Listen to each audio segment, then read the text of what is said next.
A very good morning to you and welcome to today's session, being the second session of the morning sitting, Wednesday, November 29th, the session that is about to commence at 9:30. This is Parliamentary Broadcast Unit in collaboration with KBC. And today, members of Parliament are expected to consider a couple of motions and bills, and also beginning with a procedural motion, where the leader of majority will begin with the exemption of certain businesses from the Standing Orders 43. The House resolved to exempt the business appearing as Order number 12 in today's order paper from the provisions of the Standing Order 43, being a Wednesday morning. This is a day allocated for business, not sponsored by the majority or the minority party, or business sponsored by a committee. And there is a bill by the North Imenti Member of Parliament, Honorable Abdul Dawood, that is on second reading, and a question is set to be put.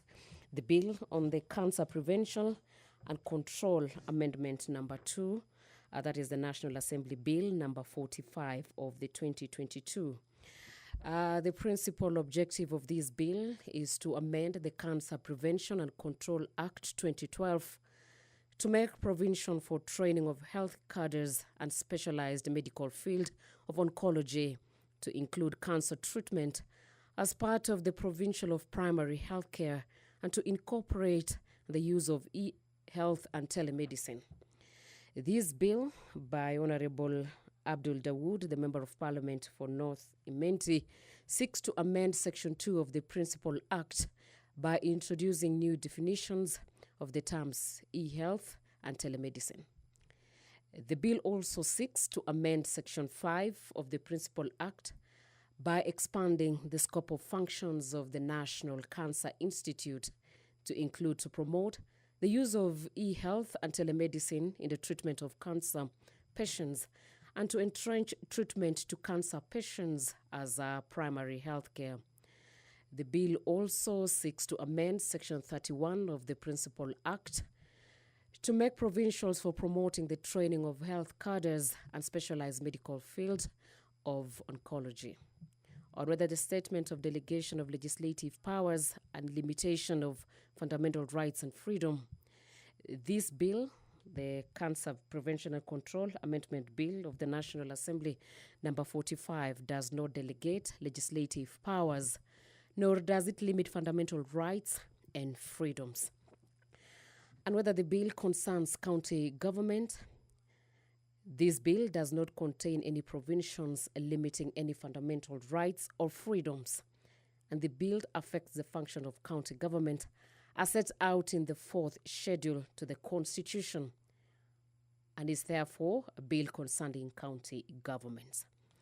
On the statement as whether the bill is a money bill within the meaning of Article 114 of the 2010 Constitution, the enactment of this bill shall not occasion additional expenditure of the public field.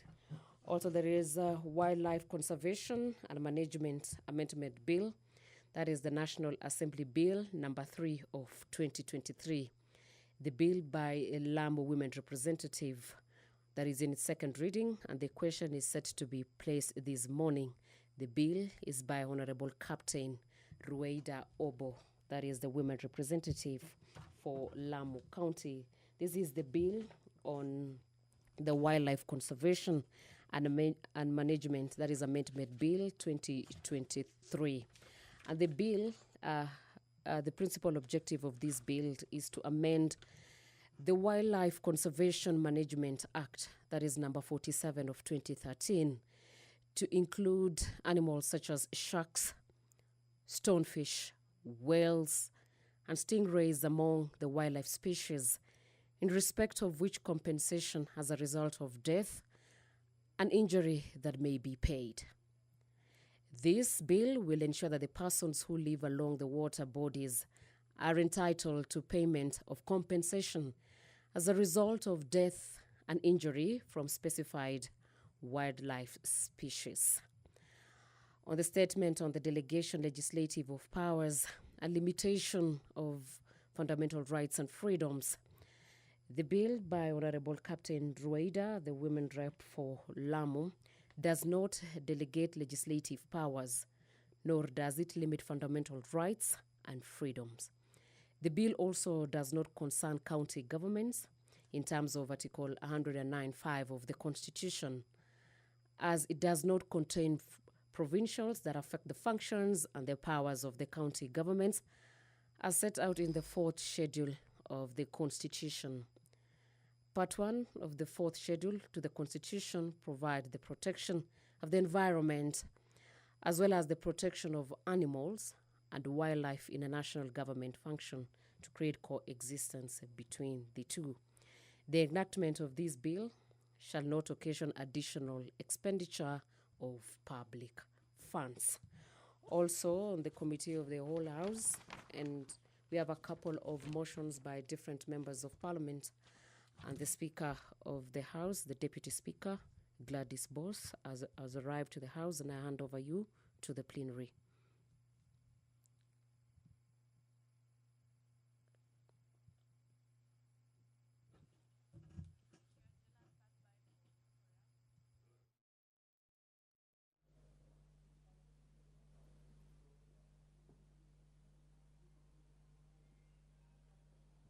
Honorable members, let us pray. Almighty God, who in your wisdom and goodness have appointed the offices of leaders and parliaments for the welfare of society and the just government of the people, we beseech you to behold with your abundant favor as your servants whom you have been pleased to call to important trust in this republic. Let your blessings descend upon us here assembled, and grant that we treat and consider all matters that shall come under our deliberation in so just and faithful a manner as to promote your honor and glory, and to advance the peace, prosperity, and welfare of our country and of those whose interests you have committed to our charge. Amen.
Having not achieved the required number of members of Parliament for today's session, that is the second session of the morning sitting, being Wednesday, a day allocated for business, not sponsored by the majority or the minority party of business, sponsored by a committee.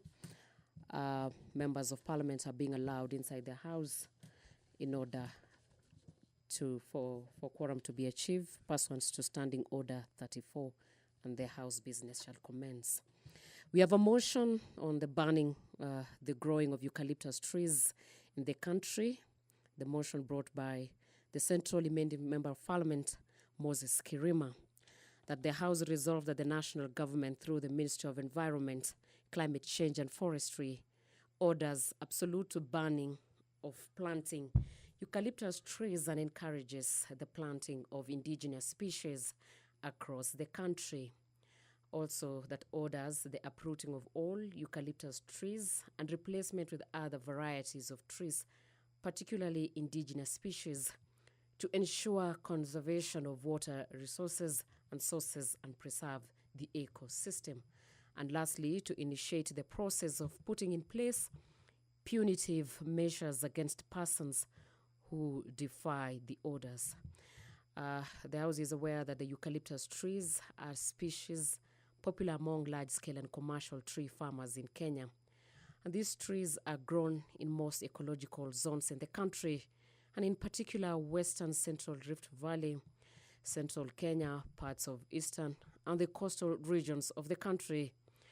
Acknowledging that the farming of the eucalyptus trees has been on the rise due to their fast growth, good economic returns, and diverse commercial uses, such as transmission poles, the fuel wood, timber plywood, pulp, fencing posts, and building materials.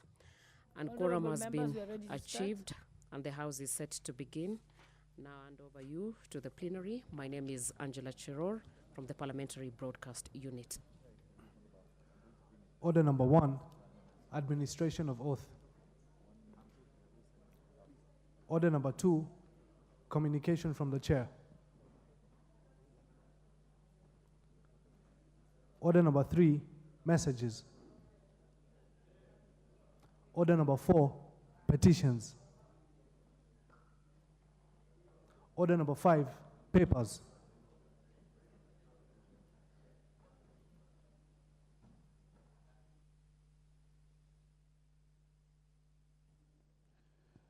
Thank you very much, Honorable Speaker. Honorable Speaker, I beg to lay the following papers on the table of the House today, Wednesday, 29th November 2023, morning sitting. 1. Reports of the Auditor General and financial statements in respect of the following constituencies for the year ended 30th June 2022 and certificates they are in: Kisumu Central and Kisumu East. 2. Annual report and financial statements of the Power of Mass Advisory Committee, POMAC, for the financial year 2022-2023 from the Office of the Attorney General. 3. Reports of the Auditor General and financial statements for the year ended 30th June 2023 and certificates they are in respect of: A. Eastern Electricity Highway Project IDA credit number 548 KEAFD loan number CKE 103001B and ADF loan number 2100150027 Kenya Electricity Transmission Company Limited. Bogoria Silali Geothermal Project loan number 2013.66.103 Geothermal Development Company. Kenya Electricity Modernization Project Camp IDA CR number credit number 5587 KE Ministry of Energy. Last Mile Connectivity Project 1 loan number 2100150032 Kenya Power and Lighting Company PLC. Mombasa Special Economic Zone Development Project 1, Kenya National Highways Authority. Mombasa Mariakani Highway Project A, 109 Road, Lot 1, Mombasa kwa Jomvu, Kenya National Highways Authority. Horn of Africa Gateway Development Project loan number 6768 KE, Kenya National Highways Authority. Kenya Urban Support Program IDA number 6134 KE, State Department for Housing and Urban Development, National Police Service Commission, and the National Police Service Commission Staff Car Loan and Mortgage Scheme Fund. I thank you, Honorable Speaker, and I beg to lay.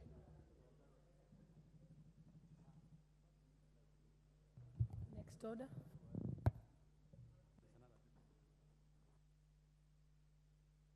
Oh yeah, Justice and Legal Affairs, yeah, you do have a paper. Which means, okay. Thank you very much, Madam Speaker.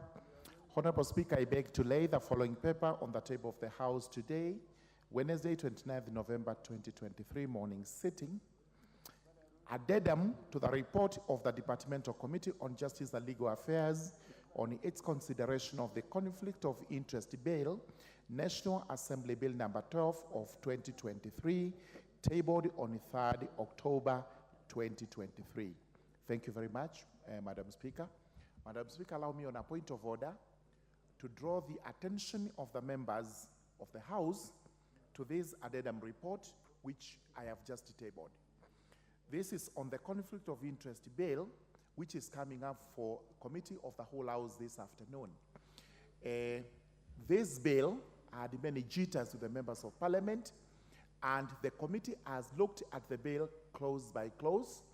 There are proposals to amend almost every clause in this bill so that it is in consonance with our Constitution and the aspirations of members of Parliament and Kenyans.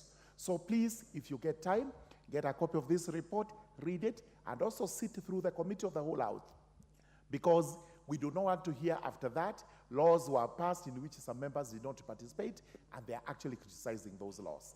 It's a very important law on public servants. We have also taken care of the members of Parliament. Thank you so much, Madam Speaker.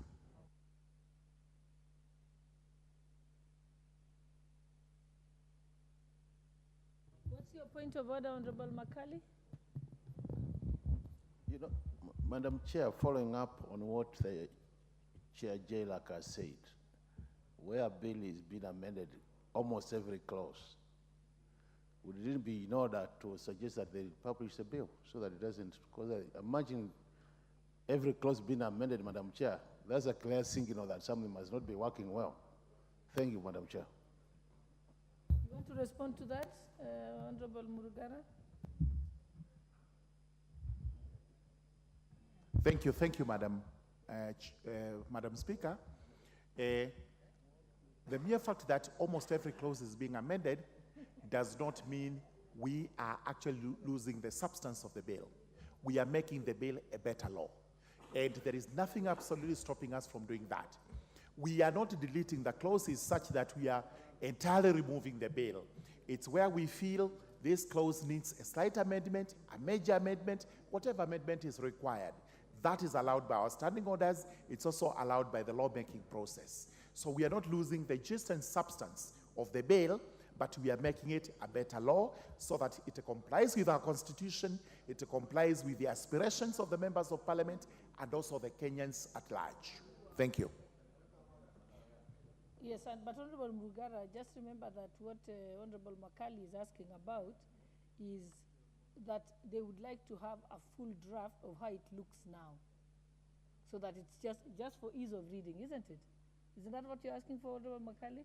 Yeah, so just access to the complete draft, so that they're not looking at two documents. One is the original bill and one is the proposed amendments, so that you just have one document for ease of reference and for debate.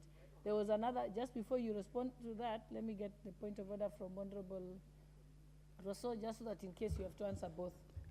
Thank you very much, Madam Speaker. Madam Speaker, I think precedence has already been set. The last time Honorable Pukose was prosecuting a bill, that had basically changed the bill. And midway, this House was not able to prosecute that bill in the Committee of the Whole.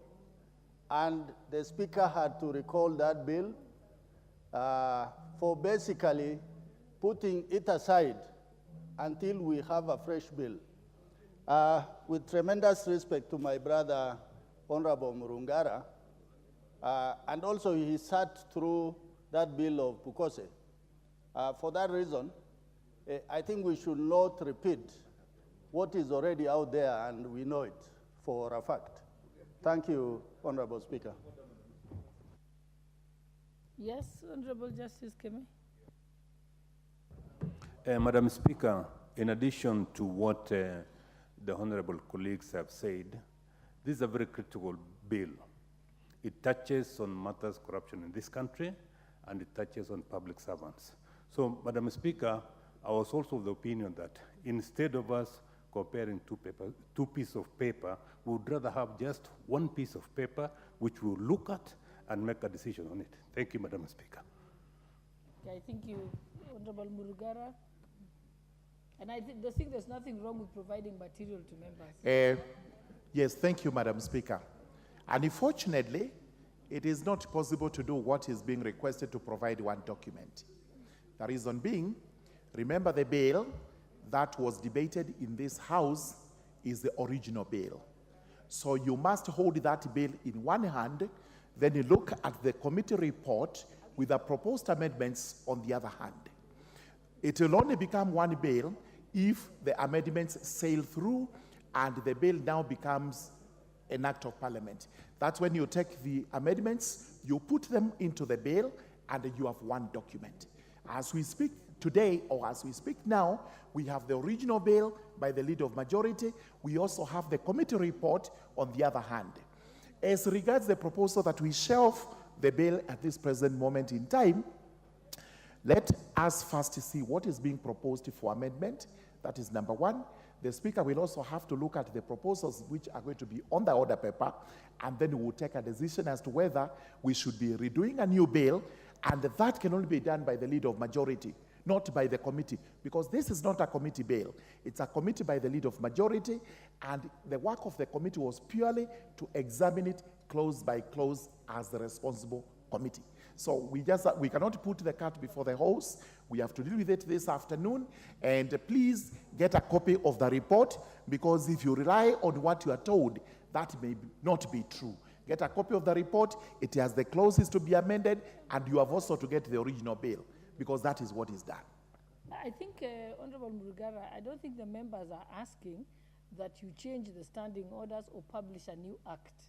What they are asking is as a working document that they can have access to, and I think that is something that can be done by the clerk's office. And Honorable Murugara, you're a lawyer. What happens when there's amendments? You simply publish the entire document and then cross out what is being crossed out and write in a different color what is being introduced. Is that what happens when you do amendment of pleadings? So I think they're looking for a document like that for ease of reading, not a new publication, because that would contravene the standing orders. I think that is possible, and I think if you liaise with the clerk of your committee and also the clerk's office, they should be able to produce one and circulate to members. Will that make you happy, Honorable Makali and Justice Kemei? You know, Honorable Speaker. In case I'm saying the wrong thing, just... No, you know, Honorable Speaker, what you are saying is very correct, but at the same time, the fact that the chair, Geriatric, is saying the substance of the bill has not changed. But at the same time, in a situation where you have about, let's assume there are 20 clauses to that bill, and 18 of them have been amended, automatically it means the main body of the bill, and it's been amended by the committee, at the committee level. It actually agrees with what Honorable Russell was saying. Because if you remember the other bill we were discussing, what the Speaker did was harmonize and then literally publish another bill, which is now captures the issues. But what you are saying now, you will come even at the third reading, the committee of the whole House. What will happen is, even comparing the original with the new one, Honorable Speaker, will be very tricky, because every clause has been amended, and I can tell you for sure it will be very difficult for members to follow even in terms of text, in terms of content, and the whole objective of the bill. But it seems like where we are, might not be able to go back. Let's survive with the way it is. But what you're saying makes a lot of sense. It will help members. The situation where, as you are saying, you delete the original, put so that you can easily compare and see what is changing.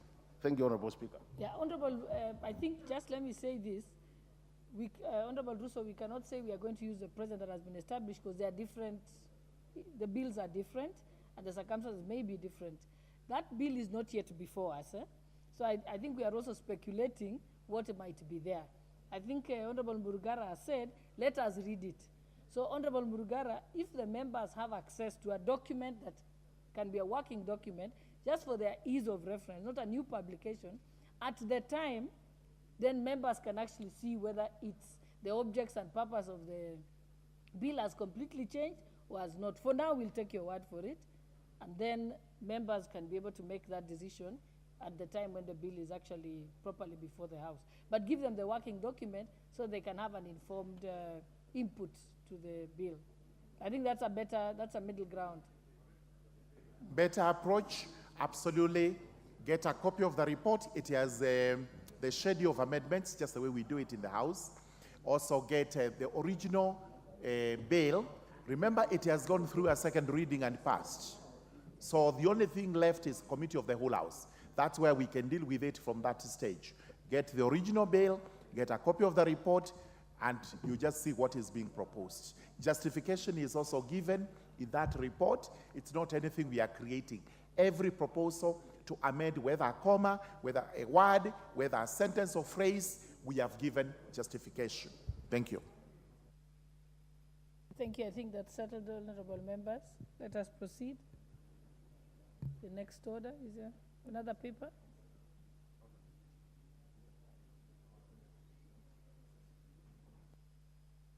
Proceed to order number 5.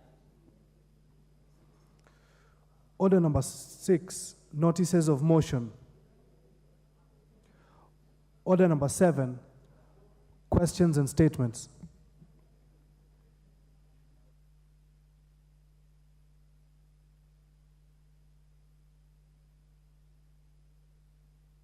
Do we have any statements? Okay.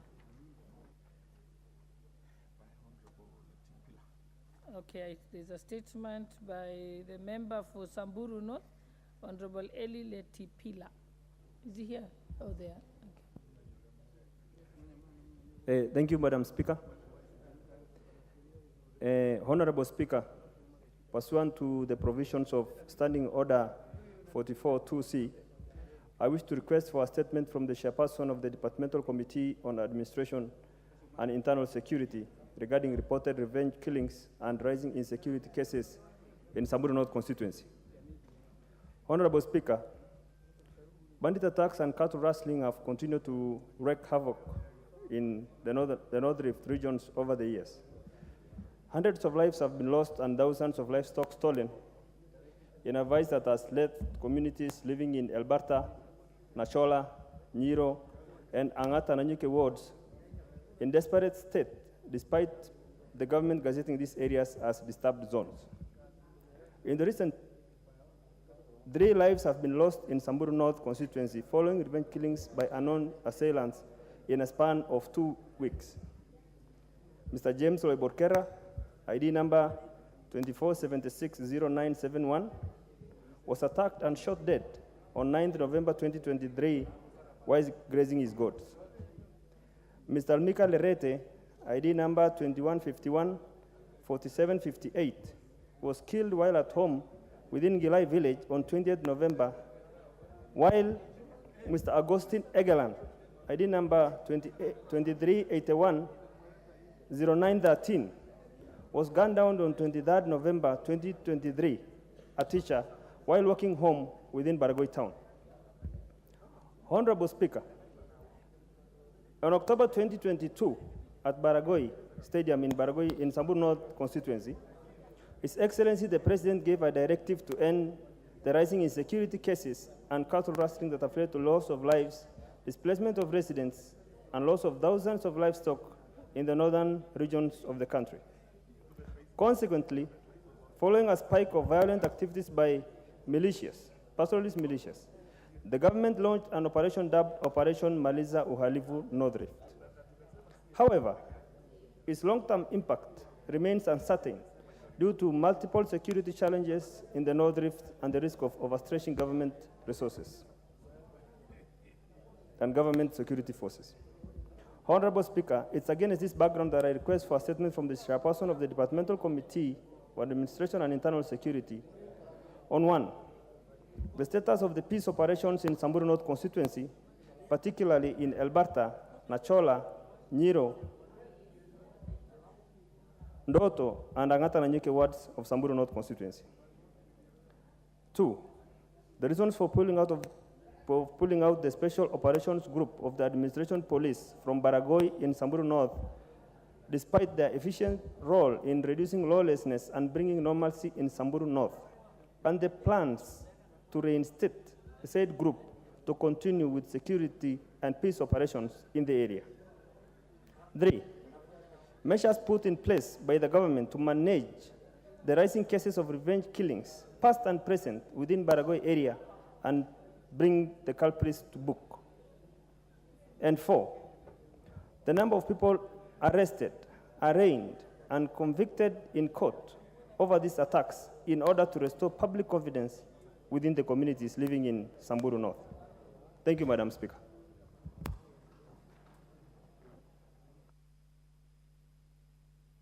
Thank you, Honorable Member for Samburu. Next order.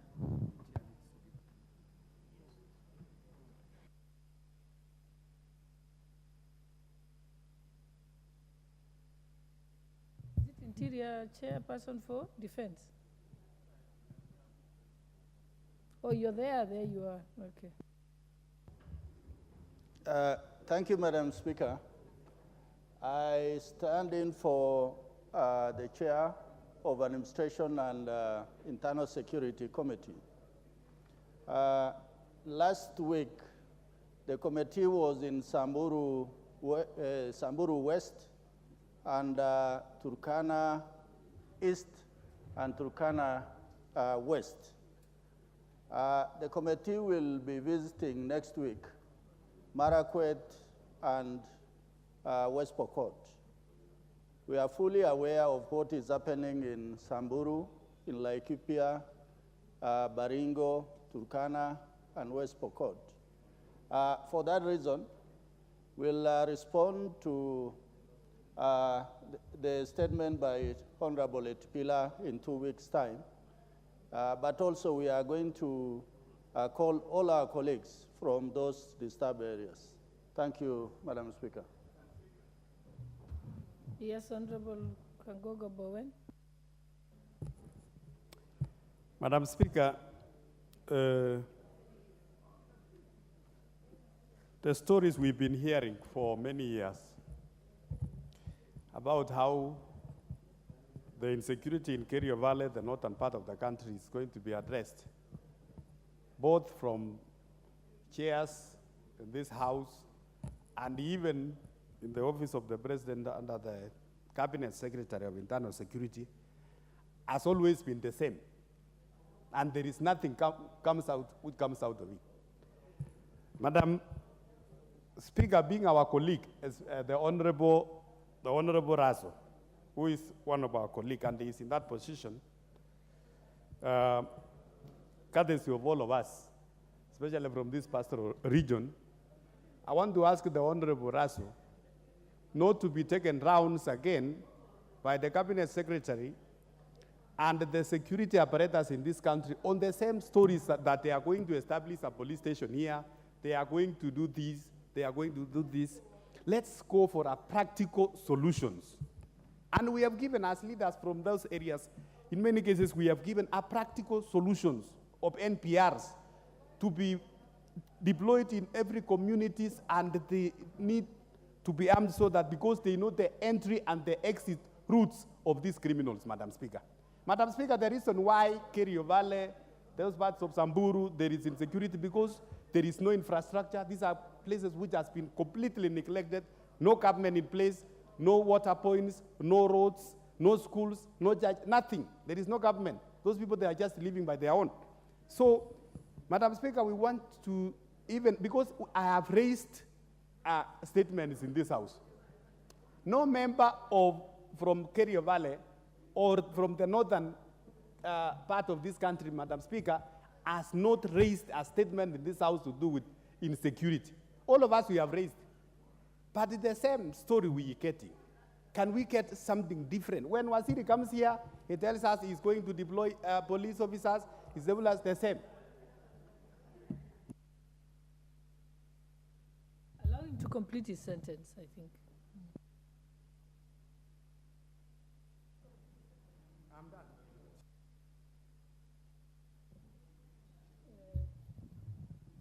Who's that next to Honorable Bowen? My eyesight is. Give the member to the right of Honorable Bowen. Mr. Speaker, I want to thank the member for Samburu for bringing that issue. And Madam Speaker, I think it is very unfortunate that at this particular time, at this particular moment in Kenya, we are still hearing Kenyans dying because of cattle rustling and other related issues, Madam Speaker. Madam Speaker, I think we need to have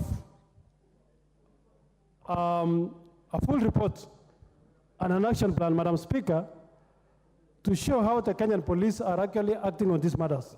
Madam Speaker, when you go around this country, when you hear the member for Marakwet East saying there is no government in that place, some of us, we have police, we have people who are busy collecting bribes in the roads, Madam Speaker. They should actually, we need to rationalize the police, Madam Speaker, because we have police who are just on the roads. They're just collecting bribes, petty crimes, Madam Speaker, harassing women, harassing children, Madam Speaker, in some places. I think it is high time that we rationalize the police. We take them to where they are needed. We take them to places where support is needed, Madam Speaker. So I think I want to support our colleague from Samburu, and actually we call upon the police who are actually there now, the leaders, the security team, that when all these matters are happening, where are they? What is the issue? Where are the issues? Don't they have vehicles? At this era of technology, Madam Speaker, it's very unfortunate to hear people with arrows and without vehicles can ambush a village, get away 100 kilometers, Madam Speaker, without the government arresting them, Madam Speaker. Yeah, Honorable Ruku, and if somebody could help, I think I need help with my screen.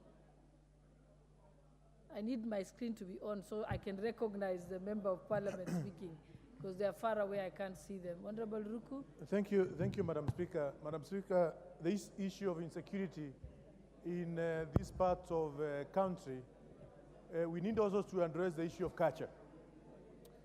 Because some of these insecurities are derived because of the culture of the people of that area, and that is the truth of the matter.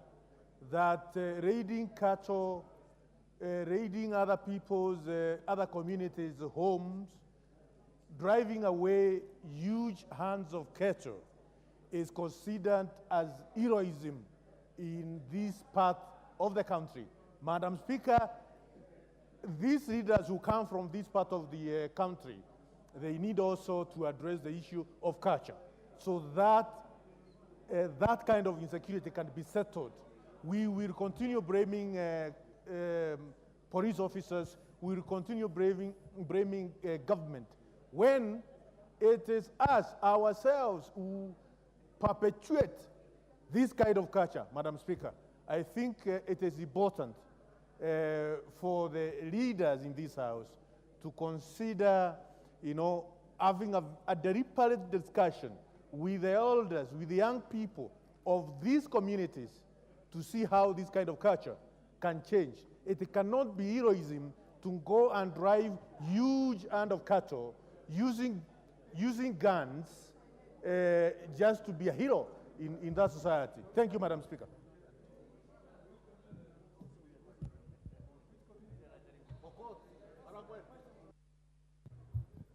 I'll give one more person. That the member for Turkana, my screen is not working, so I can't see your face clearly. All right, proceed. 5 minutes, and then we can close this, because I've just indulged the members. Madam Speaker, I want to thank you so much for this opportunity.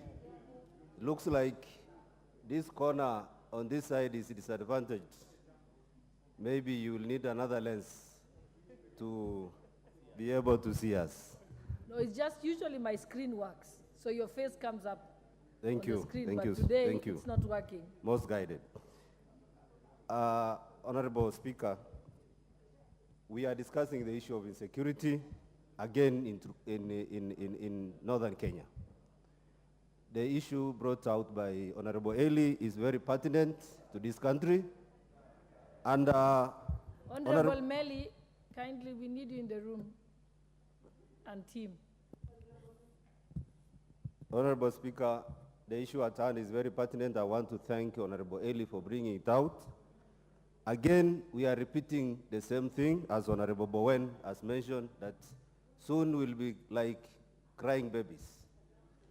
And from the onset, I want to see how the CS Kindiki will always be coming to give us a brief on the progress that is happening in northern Kenya, especially on the operations that was approved, that is going on.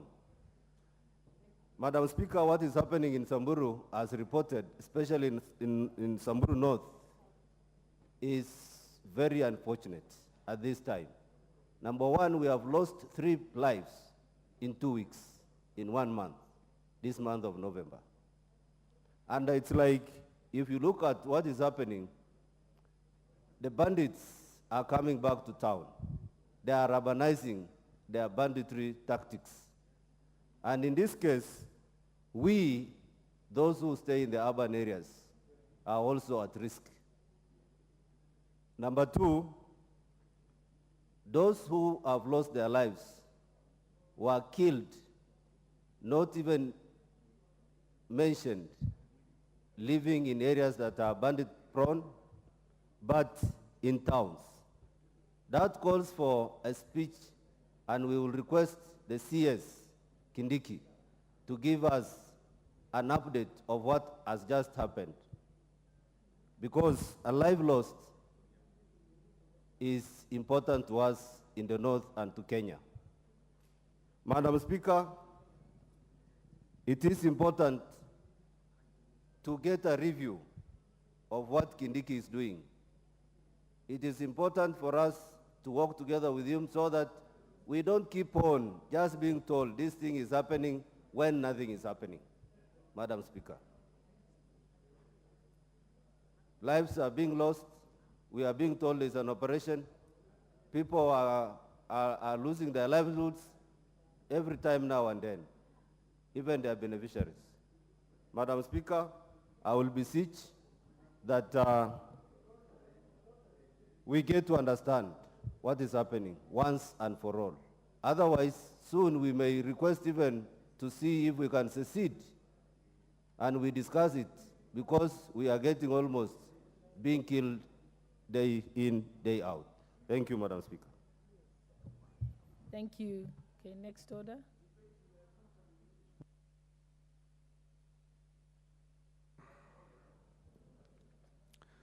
Order number 8, procedural motion.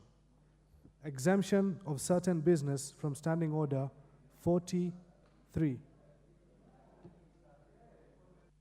Deputy Majority Leader. Honorable Speaker, I would like to move a motion on exemption of certain businesses from Standing Order 43. That this House resolves to exempt the business of appearing as Order number 12 in today's order paper from the provisions of Standing Order number 43, being a Wednesday morning, a day allocated for business not sponsored by the majority or minority party or business sponsored by a committee. Honorable Speaker, we have this very important bill, number 12, the National Lottery Bill, which was debated yesterday. And I think members expressed themselves adequately yesterday. And I think the only business we have today, Honorable Speaker, I'll request you is that we reply to this motion. And at reply, we expect to put the question in the afternoon. And therefore, we request that we be exempted from the normal procedure that being a Wednesday morning, which is specifically done for members' business, we allow that this motion be put on the order paper, that we discuss. The only thing that we need to do, Honorable Speaker, is that we reply. Then so that we have an opportunity to put the question in the afternoon, so that we may be able to finish this particular piece of legislation within this session, so that it does not have to go to the next session. Honorable Speaker, I request the Honorable Ruku, the gentleman from Meru, and from Mbere. You know, yes, Mberes are tall, Merus are short. So please, kindly second this motion. Thank you, Madam Speaker. In Bere we have giants. I'm one of them. And the other giant was the Honorable Justin Muturi, the former Speaker of this House. Madam Speaker, I rise to second this motion because it is important that we have this discussion. We debate this National Rotary Bill so that it's very important, it's very timely that it will establish National Rotary Board and the National Rotary Fund in this country. Mr. Speaker, this is an important motion, and this is an important bill. It needs to be allocated time this morning so that we can be able to expedite the implementation process. Madam Speaker, I second.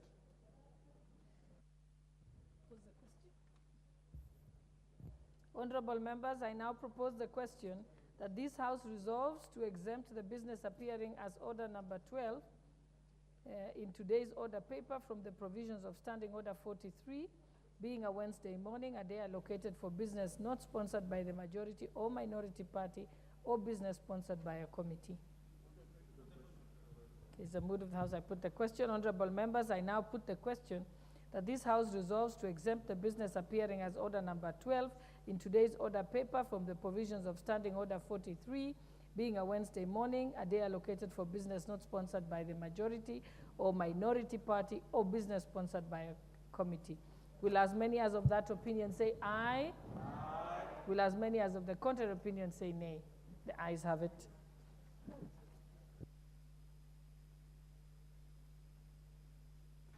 Next order. Order number 9.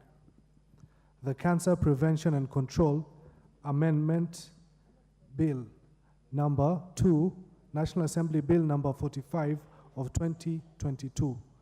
Second reading. Question to be put. Is that order number 9? Honorable members, I now put the question that the Cancer Prevention and Control Amendment Bill number 2, Bill of the National Assembly, Bill number 45 of 2022 be read a second time. Will as many as of that opinion say aye? Aye. Will as many as of the contrary opinion say nay? The ayes have it. Next order. The Cancer Prevention and Control Amendment number 2, Bill 2022. A bill for an act of Parliament to amend the Cancer Prevention and Control Act and for connected purposes. Next order.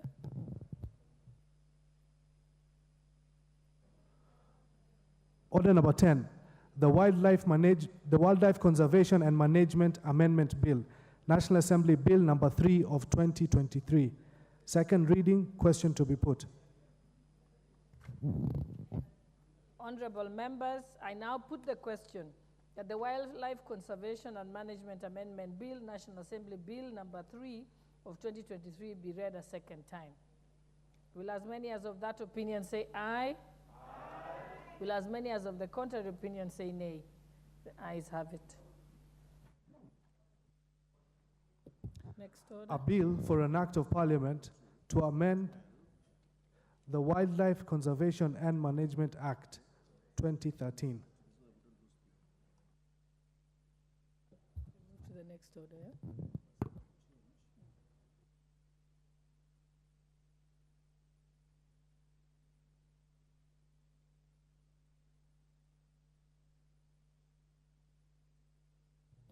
Honorable members, I seek your indulgence that just for efficiency of the House, that I reorder the order paper so that we go immediately to order number 12, and then we'll come back to order number 11, which is Committee of the Whole. So order number 12. What's your point of order? Order number 12. Order number 12, the National Lottery Bill, National Assembly Bill number 69 of 2023. Second reading, resumption of debate.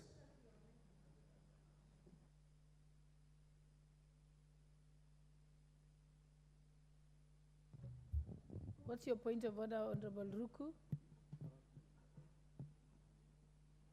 Madam Speaker, I rise on point of order number 95. I'm starting order number 95, that this motion was discussed and by many members, and I think it is a mood of the House that we call the mover to reply. Thank you. Is that the mood of the House, Honorable Deputy Majority Leader? Proceed. You may reply. Honorable Speaker, the lottery, the National Lottery Bill, which we canvassed here yesterday, and the members expressed themselves adequately on this bill, that there are many issues that are raised that we will handle at third reading, several amendments that members raised. This is an important bill, Honorable Speaker, because, as you know, this country has had before the Kenya Charity Sweepstake. The Kenya Charity Sweepstake, Honorable Speaker, did a lot of charity work because of the money that was accumulated through lottery. And there is a lot of lotteries that are happening in this country, although they come in the form of gambling, and which we must put a law. I think we have the gambling bill coming up. But lottery is important to build reserve, to build capital for many development of this country. And therefore, Honorable Speaker, I beg to reply to this so that we have an opportunity to continue to put the question in the afternoon. But as I do that, I would like to request the Honorable Mutunga to take only 1 minute, as if you allow, Honorable Speaker, I want to donate to him 1 minute to express a few items, and then we finish with it. Honorable Mutunga. Thank you, Honorable Speaker, for the Honorable Deputy Majority Leader for giving me a minute. Honorable Speaker, we have decided to do this law to better regulate the sector. Therefore, let us do a very good law. Honorable Speaker, there are a few omissions that I would like to note. One of them is the qualifying. One of the functions of the board is to qualify who actually gets registered as a national lottery agency. The board does not have that function. And if you look at clause 24 clearly provides for the same. So it is missing in the functions, and it is being brought again as a function of the board. The other issue, Honorable Speaker, the issue of monitoring the performance and the fees and levies that might come by or maybe come by is important. The other issue, Honorable Speaker, we need to be raising money within the subsectors to sustain the subsector, even as we look at sustainability. We may need to consider a levy for this particular, for any monies that is accruable, so that it can be used to run the subsector. So, Honorable Speaker, some of those I'll be bringing in the as amendments in the third reading. Thank you very much. Thank you. Honorable members, I now put the question that the national... I thought you finished replying. You didn't? Oh, you gave out... You finished, yes. He did. He just donated a minute of his time. Honorable members, I now put the question that the National Lottery Bill, National Assembly Bill number 69 of 2023, be read a second time. Will as many as of that opinion say aye? Aye. Will as many as of the contrary opinion say nay? The ayes have it.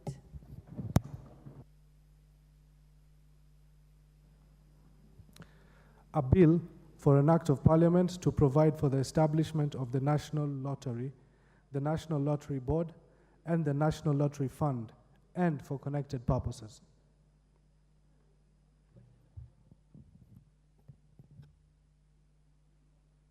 Next order.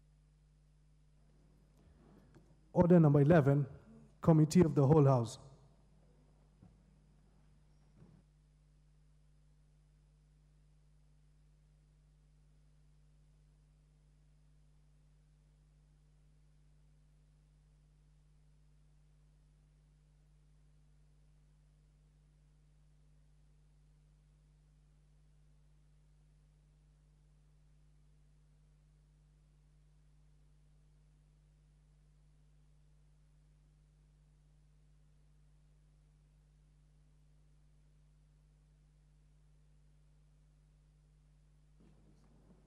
we may take our seats.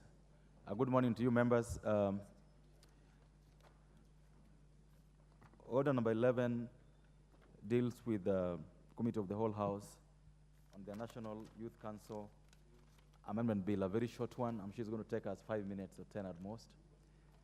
Then we can go back to the other business in the order paper.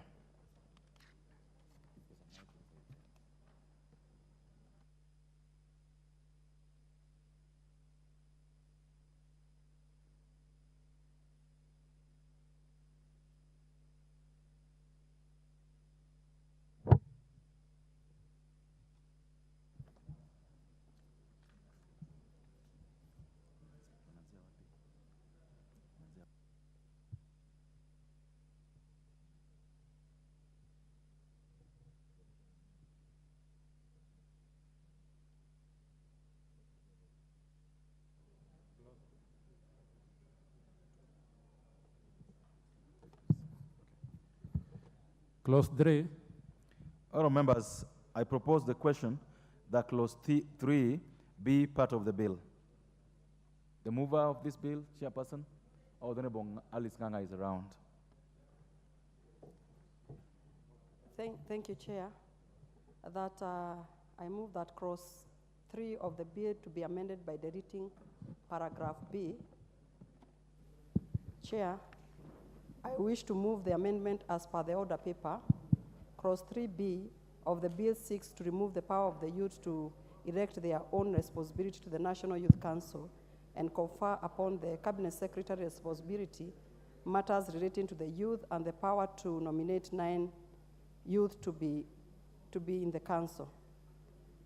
This does not foster the dictates of Article 55B of the Constitution, which provide that the state should take measures to ensure that the youth have opportunity to be presented and participate in political, social, and economic and other spheres of life. Further, clause 3B of the bill dictates the right of the youth to choose and elect their own leaders who should champion for the youth agenda. Noting the need to retain the spirit of youth participation through a democratic process coming up with the council, I move to delete the proposed amendment clause 3B as per the order paper.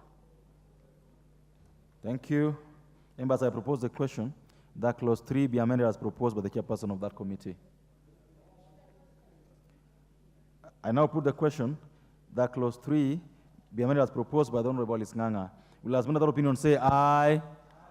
Will as many other opinion say nay? Ayes have it. Members, I now put the question that clause 3 as amended be part of the bill. As many other opinions say aye, as many other opinions say nay, the ayes have it. Clause 4. Members, I propose the question that clause 4 be part of the bill. Mover. Thank you, Chair. That clause 4 of the bill be amended by deleting the word paragraph G and substituting it there for the word paragraph F. I beg to move the amendment to clause 4 as per the order paper. The proposed amendment to clause 4 of the bill seeks to correct typographical error and make reference to the correct paragraph. B. I propose the question that clause 4 be amended as proposed by the Honorable Alice Nganga. I now put the question that clause 4 be amended as proposed by the Honorable Alice Nganga. As many other opinions say aye, as many contrary opinions say nay, the ayes have it. I now put the question that clause 4 as amended be part of the bill. As many other opinions say aye, as many contrary opinions say nay, the ayes have it. Clause 2.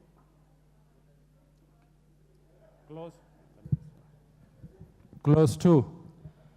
I propose the question that clause 2 be part of the bill. I now put the question that clause 2 be part of the bill. As many other opinions say aye, as many other opinions say nay, the ayes have it. Title. I propose the question that the title be the title of the bill. I now put the question that the title be the title of the bill.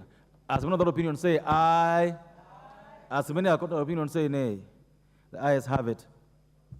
Clause 1. I propose the question that clause 1 be part of the bill. I now put the question that clause 1 be part of the bill. As many other opinions say aye. As many other opinions say nay. The ayes have it.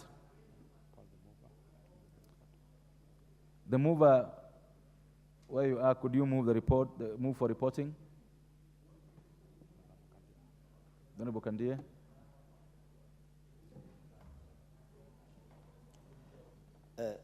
Thank you, Chairperson. I beg to move that the committee do report to the House its consideration of the National Youth Council Amendment Bill, National Assembly Bill number 1 of 2023, and its approval thereon with amendments. Thank you, honorable members. I now put the question, which is that the committee do report to the House its consideration of the National Youth Council Amendment Bill, National Assembly Bill number 1 of 2023, and its approval thereof with amendments. As many other opinions say aye. As many other opinions say nay. The ayes have it.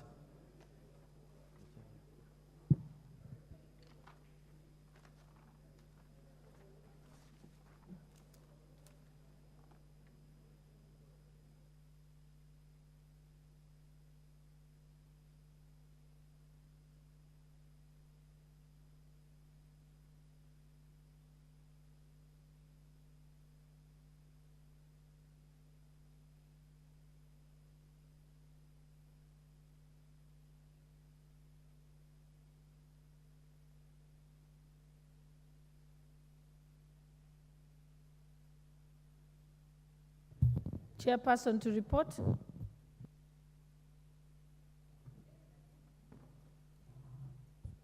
The Honorable Speaker, I beg to report that the Committee of the Whole House has considered the National Youth Council Amendment Bill, National Assembly Bill number 1 of 2023, and approved the same with amendments. Thank you. Move of the bill. Thank you, Honorable Speaker. I beg to move that the House do agree with the committee in the said report.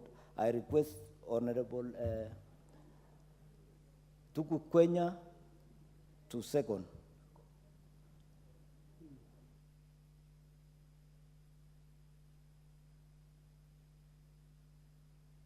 I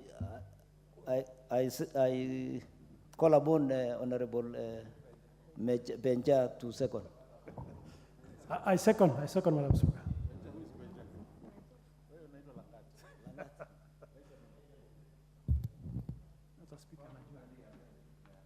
Honorable members, I propose the question, which is that the House do agree with the committee in the said report.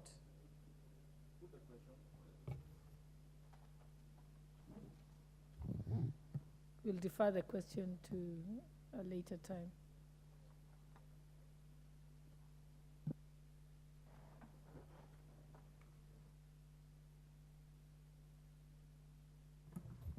Okay, next order.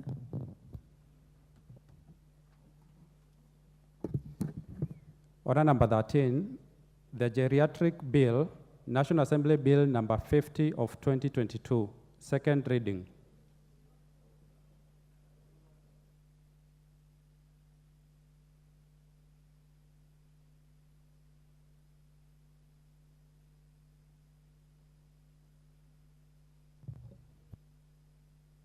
Mover of the bill, Honorable Mushomba. Madam Speaker, I rise to move the Geriatric Bill, National Assembly Bill number 50 of 2022 on the floor of this House. Madam Speaker, geriatric or geriatric medicine is a medical specialty focused on providing care for the unique health needs of the older persons or the adults. The term geriatrics originate from the Greek, meaning old man, and trix meaning healer. So Geriatric Bill 2022 seeks to effect Article 57 of the Constitution of Kenya to ensure provision of proper care and maintenance of well-being of the elderly people of Kenya. Madam Speaker, Geriatric Bill 2022 was committed to the Labor and Social Welfare Committee for the consideration and undertakes pre-publication scrutiny and makes appropriate recommendations required pursuant to Standing Order number 106, subsection 6. The bill therefore seeks to effect the Article 57 of the Constitution to establish a National Council for the Elderly, to provide for the care of the elderly persons, to provide for the empowerment and protection of the elderly persons of Kenya, and maintenance of their well-being, safety, and security. Madam Speaker, world over, a society is measured by how it takes care of the elderly citizens, and therefore, as a country, we need to prioritize the needs of the elder persons of this country, provide budgetary allocations to deliver on such services, and it is on this backdrop, Madam Speaker, that the Geriatric Bill 2022 was developed with the primary objective and operationalization of Article 57 of the Constitution through the establishment of the National Council for the Elderly.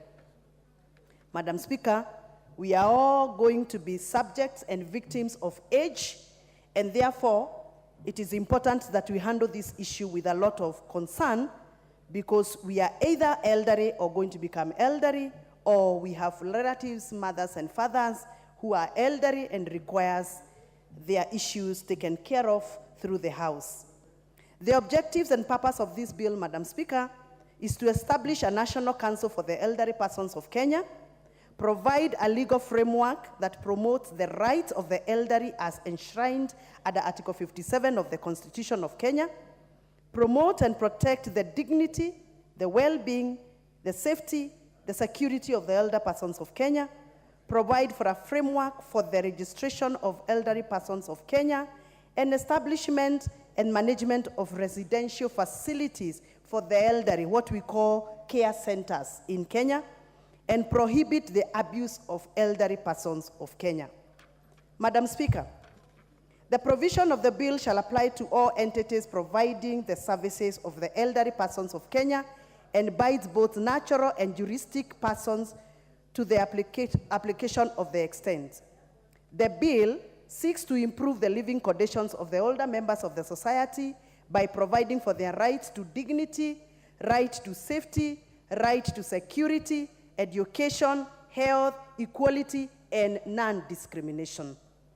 Madam Speaker, to realize the objectives of this bill and the purpose of this bill, the government entities and other institutions providing services to the elderly shall be guided by specific principles with common intent to fulfill the basic human rights and principles of respect, protection, promotion, and fulfillment of the rights of the elderly persons as enshrined under Article 57 of the Constitution, principles of fair and equity treatment of the elderly persons of Kenya, accountability of duty bearers, and transparency in implementation of this act, and pursuant to provision of Article 27 of the Constitution, Madam Speaker, ensure protection of elderly persons from discrimination on any grounds including age, health, status, and disability.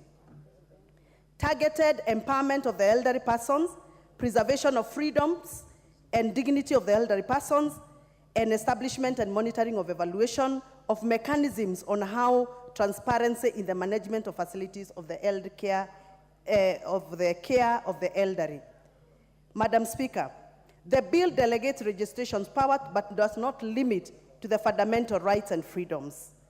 The bill is seeking to provide the will and form the basis of enhanced service delivery to the elderly in the country, and will fortify legislative architecture with regard to social issues concerning to the elderly people of Kenya. It is in this line, Madam Speaker, that the bill seeks to solve the discrimination that has been happening around the service delivery to the elderly persons of Kenya. The bill also seeks to formulate and provide a legal framework on coordination of activities for people who seeks to provide services to the elderly people of Kenya. The bill prescribed to the eligibility criteria in Clause 24 in the state intervention on matters pension and other related benefits accruing to older persons in the society. Other rights include legal representation, family, and community care. Madam Speaker, as I seek to move this bill, I am quick to note that the elderly persons of Kenya for a long time have suffered a lot of discrimination. Look at what happens when elderly persons of Kenya are involved in legal matters where they require representation in courts or wherever they need those services. Madam Speaker, most of these people are not able to access legal services, but the government has not provided for any provision where an elderly person of Kenya can get free legal services and support from the government. And that is why this bill is coming in place. Madam Speaker, in the last few years, in the last 1 decade in Kenya, the elderly persons of Kenya have been registered in various government platforms where they are supposed to be provided for their monthly stipend. Madam Speaker, the registration of those people is discriminative. Reason being, the people who are trusted to go and register the elderly persons of Kenya in the villages do not have a legal framework. They do not even have a formal way of keeping their database. It is in this line that we are proposing that we come up with a national body called the National Council for the Elderly People of Kenya, so that the council can come up with a legal framework on how we'll be doing the registration and how we'll be ensuring that there is accountability and transparency when it comes to the dissemination of information, training of the elderly people, informing them on government programs, and more specifically, to make sure that accountability of government resources has been taken care of. Madam Speaker, the youth of Kenya have a council. Madam Speaker, the people living with disability in Kenya have their own council. Madam Speaker, we have councils for specific categories of people, but we don't have a council for people who are elderly. We need an advisory council, we need a management council, we need a council that can be able to allocate budgets so that we can be able to know how much money we require. For example, for parents living with diabetes, parents living with hypertension, and even old parents who require other personal care needs. Madam Speaker, it is in that line that I decided to come up with this bill, and I'm forever grateful to this House, and more specifically to the Committee of Labor and Social Protection, headed by the chairperson, Honorable Alice Wambui Ng'ang'a, for the immense support that I have received when I struggled to come up with this bill. And I am keen also to note, Madam Speaker, that this is a bill that we all require because we are all subject and victims of old age. Thank you, Madam Speaker. And therefore, I beg to move. Thank you. You have a seconder? I would request that the Honorable Naomi Wako seconds. Honorable Naomi Wako, proceed to second. Thank you, Madam Speaker. May I also congratulate Honorable Wamushomba for coming up with this very important bill that will take care of our elderly. And as she has rightly said, that the elderly in our society have suffered a lot because of negligence, and sometimes even their own children don't take care of them. And before, Africans used to take care of the elderly because they also believed in the blessings that they received from their fathers, their grandparents, and great-grandparents. But today that is not the case. Many elderly people have been exposed to a lot of danger, and especially those who own a bit of land and who have no one to take care of them. Because people eye their properties, sometimes people don't want to take care of them. They have been exposed, and that is why I am here to second her and also urge other members to support so that our elderly can live honorable lives even in their old age and can age gracefully. And therefore, Madam Speaker, I second. Thank you, Honorable Naomi. Honorable members, I now propose the question that the Geriatric Bill, National Assembly Bill number 50 of 2022, be read a second time.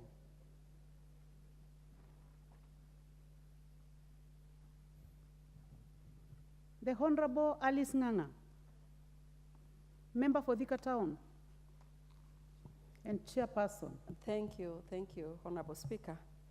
I just want to rise to support the geriatric bill.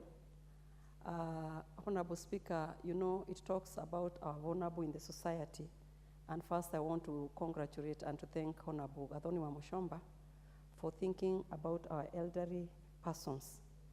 And it is true, we have various council for different categories, but there are none that represent the elderly. So this bill is very timely.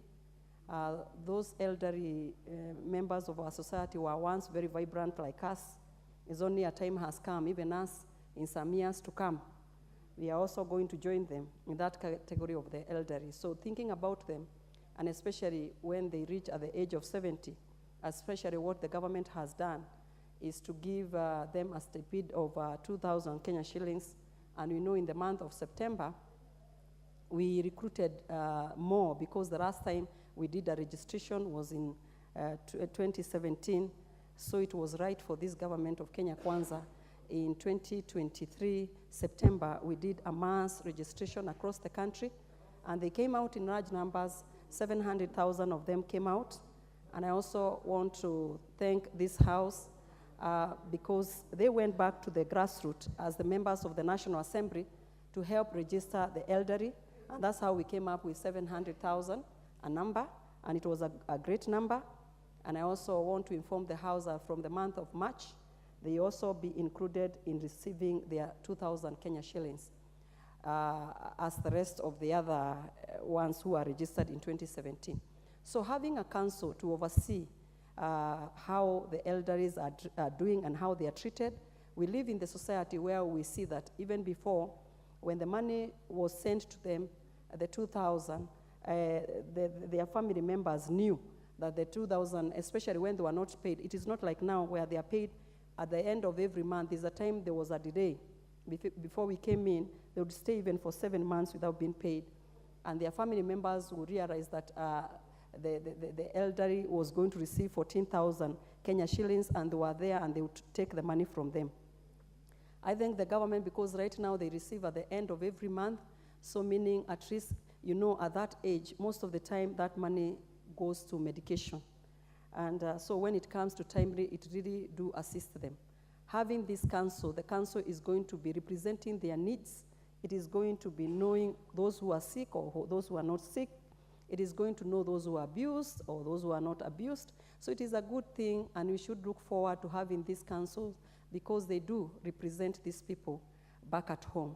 So even when it comes to the third reading where the amendments will be done, I'll be seated here. When we went through the report, we realized there were a few areas that needed to be amended. And when that time comes, I'll do it because this bill is very timely and it is needed by our society. Once again, I want to thank Honorable Mushomba. Thank you very much for thinking about our elderly in the society. Thank you, Honorable Speaker. I support. Thank you. The Honorable Julius Ole Sunkuli, member for Kilgoris. Madam Speaker, I wish to support this bill and to thank the Honorable Member for Githunguri for thinking about this bill and thinking about our elderly people. Article 57 of our Constitution, of the 2010 Constitution, provides that the state shall take measures to ensure the rights of older people. And this is with respect to the fact that older people are vulnerable in many ways, and that the law should protect them so that they can be able to live in dignity and respect, and that they should live free of abuse. And these are the principles that this bill has actually emphasized on. And this, the Constitution of Kenya has built upon the policy, what has been described as the National Social Protection Policy of May 2012. And the government of Kenya has been urged and nudged several times, even by Parliament, to ensure that the protection of older people is a matter of law as well as a matter of discipline. Madam Speaker, it is unfortunate that nowadays this particular matter is no longer a community issue. In days gone by, it was a responsibility of the family, of the community, to protect their elderly persons. But now that our community is also looked after by the government, it is good that this bill is bringing some responsibility to the government to ensure that older people are looked after. And I'm happy that this issue of legal representation of the elderly people is actually emphasized in this bill. That when a person gets old, I have an old man in Kilgoris, he's about 90 years of age. He's being bothered by family and everybody over land because he owns a lot of land, but he lives in poverty because he has been taken to court and he cannot be represented by anybody. And I think that this law emphasizes the fact that these people must be given a guarantee that they have a lawyer, that they are protected, so that they do not have relatives who are praying for them to get to die so that they can inherit the land. A person must be able to enjoy his property, even if it is for 10 years, even if it is for 15 years, and the law must be able to guarantee this. I see that this bill also has a very interesting concept, which I think is welcome for the men, that older people have a right to remarry, and that when an older person has lost his spouse, that the children or his relatives should not be able to should not say, no, you are too old to marry. If that is what is going to make you happy, whether as a man or as a woman, I think it is the responsibility of the laws of Kenya. What is out of order? Honorable. I think they are just happy, Madam Speaker, about this point. You are just excited about the elderly having a right to marry? Proceed with your debate, member for Kilgoris. Yes, Madam Speaker, and as I keep on saying, I'm grateful to Honorable Wamushomba for having said so in the bill, that in fact these rights be entrenched. Because, Madam Speaker, you know, when King David in the Bible was very old, they looked for every cure for him, and they only found remarriage as the only option. And he was given a young bride to look after him. That should be a right. And it should not be seen that this is something that the family can dictate to you. Madam Speaker, I missed the discussion on the population policy in Kenya. But now, it is clear that in this country, we still have the advantage that our younger people are more than the older people. When it gets to a situation where the older people are more, like in Europe, it would have complicated our situation. Because we still have that advantage, it is good to entrench in our law that society, even beyond government, has a responsibility to protect its older people. The young people must look after the older people, and that there must be a way in which we can compel sons and daughters who do not want to look after their old people to suffer the same consequences under the law as the people who neglect their children.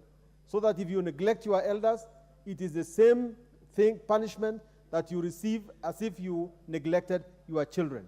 This law, Madam Speaker, is very, very good for our social protection. It is a recognition that if all of us are praying for many years on earth, that one day we shall all get old and that we shall want to benefit from this law. And I commend it to the House. It's a good law, and let us support it. I support. Thank you very much. The Honorable Timothy Toroitich, member for Marakwet West. Thank you, Honorable Speaker, for giving me an opportunity to contribute on this very important bill. Honorable Speaker, at the onset, let me take this opportunity to thank the Honorable Muchomba, the MP for Githongori, for such a progressive piece of legislation.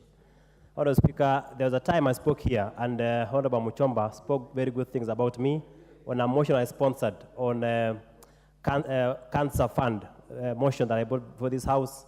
Honorable Speaker, I also want to thank the people of Githongori for choosing such a progressive member of Parliament. Honorable Speaker, for the first time, the elderly in this country are going to be recognized. Honorable Speaker, Article 57 of the Constitution provides very clearly for the rights of the elderly. Honorable Speaker, in this country we have a progressive constitution that has recognized three marginalized people. That is the youth, PWDs, and the elderly. Honorable Speaker, the elderly, the PWDs in this country have a law. That is the National Cancer Bill, the National Cancer Act. The Persons Living with Disabilities Act that provides for the PWDs. We have the National Youth Council Act that provides for the youth. For the first time, Honorable Speaker, we shall have a law that provides for the elderly. The only thing that I want to challenge Honorable Muchomba is she has called the bill the Geriatric Bill. Honorable Speaker, I wish to call upon the committee to relook at the title of this bill and call it the National Council for Elderly Bill, so that we avoid the complicated title of the bill, so that it provides very clearly that this is a bill that deals with the elderly and it creates a council. Honorable Speaker, if you look... Timothy Toretich, just give me a minute. I would like to give an opportunity to the Honorable Chairperson, the Honorable Alice Nana. Thank you, Honorable Speaker. Is it a point of information? No, I just want to inform him. Point of information. Okay, would you like to be informed by the Chairperson? Yes. You would like to be informed? Yes, proceed, Chairperson. Thank you, Honorable Speaker. I just want to inform the member that, like I have said, when we come to the third reading, the committee went through the bill, and we have those amendments to the bill. And at that point, Honorable Member, we are going to address all where we found that the bill need to be amended. Thank you, including the title. Thank you. Thank you very much, Chair. So, Chair, that is, I think that is in order, so that we can have the Council for Elderly bill instead of the Geriatric bill. Chair, Honorable Speaker, for the avoidance of doubt, if you read Article 57 of the Constitution, which I said is very progressive, it provides very clearly, Honorable Speaker, that the state shall take measures to ensure the rights of older persons to fully participate in the affairs of society, to pursue their personal development, to live in dignity and respect, and to be free from abuse, and to receive reasonable care and assistance from their family and the state. So, Chair, Honorable Speaker, these are constitutional provisions that provides that the elderly are not in this country on their invitation. They are in this country by right. And Honorable Speaker, for the first time, if you read the clause 2 of this bill on interpretation, for the first time, elderly person has been defined to mean a person who has attained the age of 60 years for the first time. It has never been defined in the Constitution, but this bill for the first time defines who an elderly person is. So that if someone retires, then there is a law in place that has made specific provisions on the definition of their age, of elderly. Honorable Chair, elderly persons have suffered in this country in terms of pension. Look at this provision of clause 7B. It provides that this council shall handle matters through pensions. Honorable Speaker, I have had issues from my constituents. Teachers who have retired at the age of 60, but cannot get their pension until the age of 70 because of serious irregularities involving their employer. So, Chair, Honorable Speaker, if we have this council, then they can be able to fight and defend the interests of the elderly persons who cannot get their rights and benefits if they have retired from the public service. Honorable Speaker, I have also seen a very interesting provision that provides for child care, for the elderly care, so that elderly homes are set up and run by this council. Honorable Speaker, elderly persons in this country have suffered. Most of them are, when they retire, they go to the village, their children abandon them, and they end up living a miserable life. So, Chair, if we have this council, that means they can solicit for support. If the family cannot be able to take care of their elderly persons for one reason or another, then they shall have a home where they can retire as they await exit from planet Earth. Honorable Speaker, I support this bill, and I thank the honorable member for this very progressive piece of legislation. Thank you very much. The Honorable Stephen Mogaka, member for West Mogirango. He seems to have stepped out. The Honorable Ruth Odinga, member for Kisumu County. Thank you, Speaker. First of all, I'd like to thank my Honorable Chair, Honorable Muchomba, for bringing up this bill, because this is a very important bill. And I think that it's high time that we did it. Myself, as a Ruth, I suffer from this very much. I have my auntie, the only sister to Mzee Jaramogi, who is 105 years old, and she suffered a stroke, and after 5 days, the doctor told me to take her home to wait for her death. Now, we didn't take her home, and I took her in my care, where she's still with me. She's now 106 years old, but I have to foot all the bills to make sure that we as a family have to foot that to make sure that she's still alive. She has fully recovered and is still going strong. This is one of the ladies who has been a hero in Kenya, because she was there during the Mau Mau, and she has been one of the people who was being given even some monies owed to her because of the period that they were there during that period. Now, to me, the times are changing. Let's be realistic. We have got epidemics like in Nyanza, where we had very high prevalence of HIV/AIDS that took away a lot of our young people.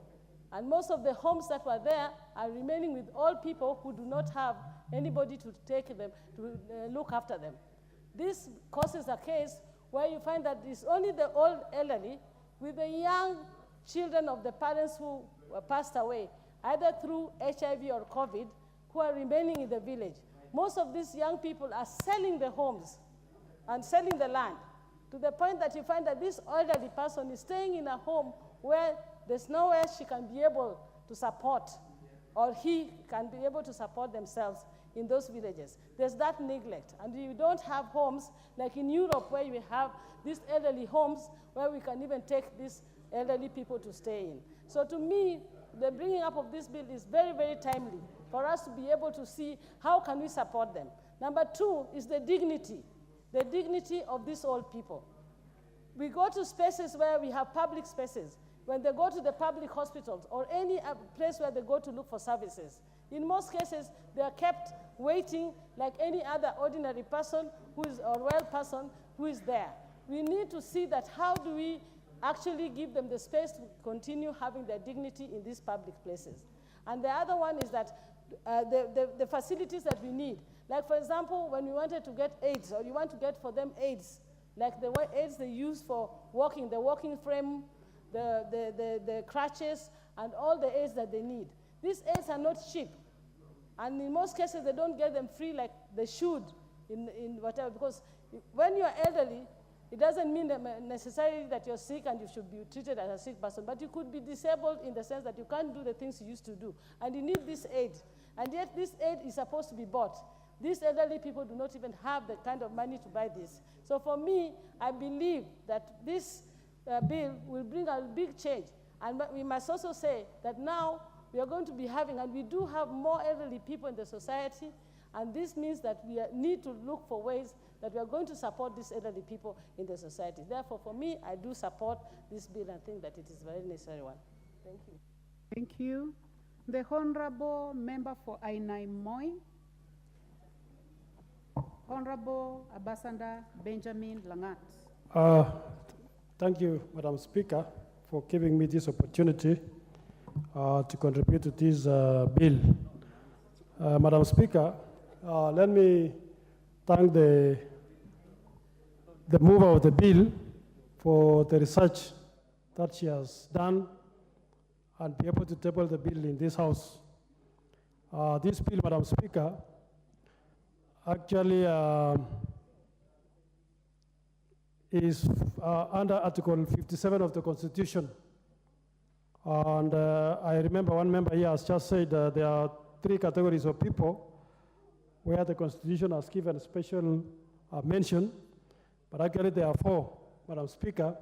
There are the children, Madam Speaker, which we must take care of. We have persons with disabilities, which we have taken care of, Madam Speaker. Madam Speaker, we also have the youth, which we have also taken care of. Madam Speaker, minorities and marginalized groups, Madam Speaker, which by and large we have also taken care of. Madam Speaker, I think all the members of the society are the only group that have not been taken care of by way of legislation or organization, Madam Speaker. So I want to say I support this bill. All the persons are members of our community. They have contributed to our society. They have contributed to our economy. They continue to contribute to our culture and so forth, Madam Speaker. Madam Speaker, Kenya is where it is today because of the people who are the elderly of this country, Madam Speaker. And somebody has said we are also going to that direction, Madam Speaker. At that age, Madam Speaker, there are those who are lucky. They still have children who take care of them, Madam Speaker. Culturally, many of the communities will obligate the children to take care of their parents. But the society where we are today, Madam Speaker, is changing. Children are growing up, they are pursuing their career, they are pursuing their education. Some of them are actually going outside the country, Madam Speaker, leaving their parents behind. Madam Speaker, even though you might find parents who are well-to-do, they have land, they have money, Madam Speaker, but at that age, they are incapacitated, Madam Speaker. And therefore, we must have a framework that provides that the state can take care of them. I like the idea that we are forming a council that will actually pursue and follow the rights of these members of the society. Madam Speaker, even as we form the council, we must make sure that we put structures all the way up to the lower level where we can be able to identify the elderly, the vulnerable members of the society. So I want to thank the member and say I support. I think this house, we have continued to provide for monies to support the elderly, Madam Speaker. But I want to say, maybe this is the time we need to reconsider the amounts. This is the time we need to reconsider the criteria. I think with this council, we hopefully that they'll come with a criteria that really defines who is an elder person, at what age, and what criteria. Because I think what we have been using in the past, Madam Speaker, has been very discriminatory. You can find same people of the same age. One of them is enjoying the benefits, the other one is not enjoying the benefits. But I think it's high time that we harmonize so that all people of a certain category are given the same support, Madam Speaker. So I support the bill. I hope the committee will look at it, as has been said, including the name, the structures that will be formed. But by and large, Madam Speaker, I want to say I support. In fact, when time comes for voting for the funds to support the elderly, Madam Speaker, I will be the first one to support, because elder people are our senior members. Those of us who are Christians, we are called upon to respect your parents, to take care of our parents, so that our numbers, our age can be increased, Madam Speaker. So I totally support and look forward to taking care of the elderly people. I support. Thank you, Ambassador. The Honorable Hilary Kosgei, member for Kipkelion West.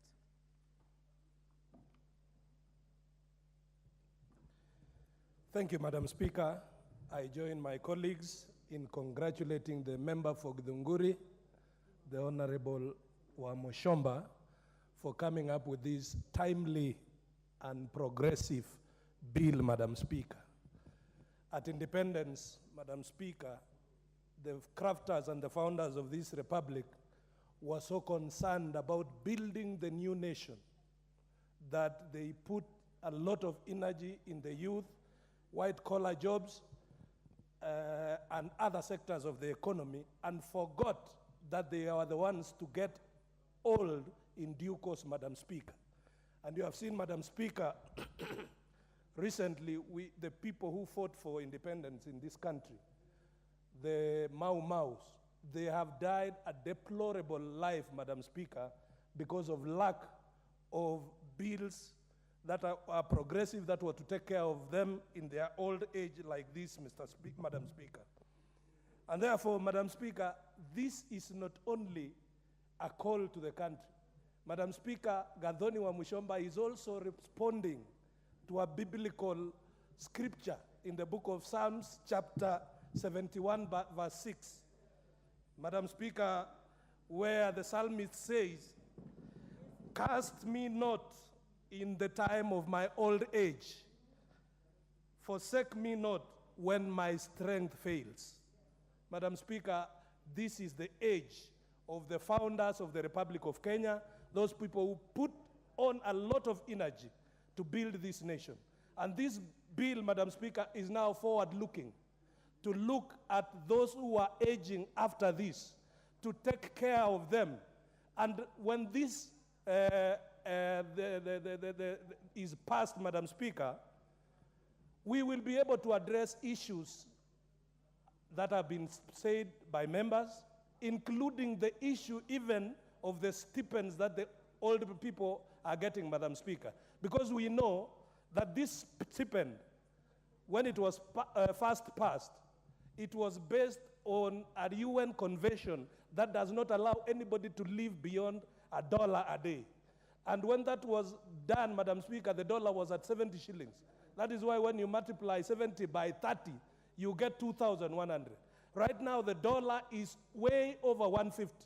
These monies should be the same level at below $1 a day, where nobody is supposed to live. This board, that when it comes to effect, will always be reminding government and the legislators and the people of the Republic of Kenya that nobody should live below $1 a day. And Madam Speaker, when you go to the West, the elderly are not even bothered about their children because they established bills that took care of their old age when they were still young, Madam Speaker. And therefore, when you are in the US, when someone gets aged, he has money and stipends and all these, and they can admit themselves even to the elderly homes and live a good life, awaiting their maker to call them Madam Speaker. So a lot of concerns, Madam Speaker, that have been raised by members here will be taken care during the Committee of the Whole, where we will seek to amend the bill to capture not a more scientific name like the geriatric bills, but a name that is easily understood by the people of Kenya. But by and large, Madam Speaker, I seek to support this bill and say that it is progressive and it is timely. It is going to create a more happy and a prosperous Kenya, especially for the aged. I thank you, Madam Speaker, and I support. Thank you. The Honorable Mary Emase, member for Teso South. Thank you, Madam Speaker.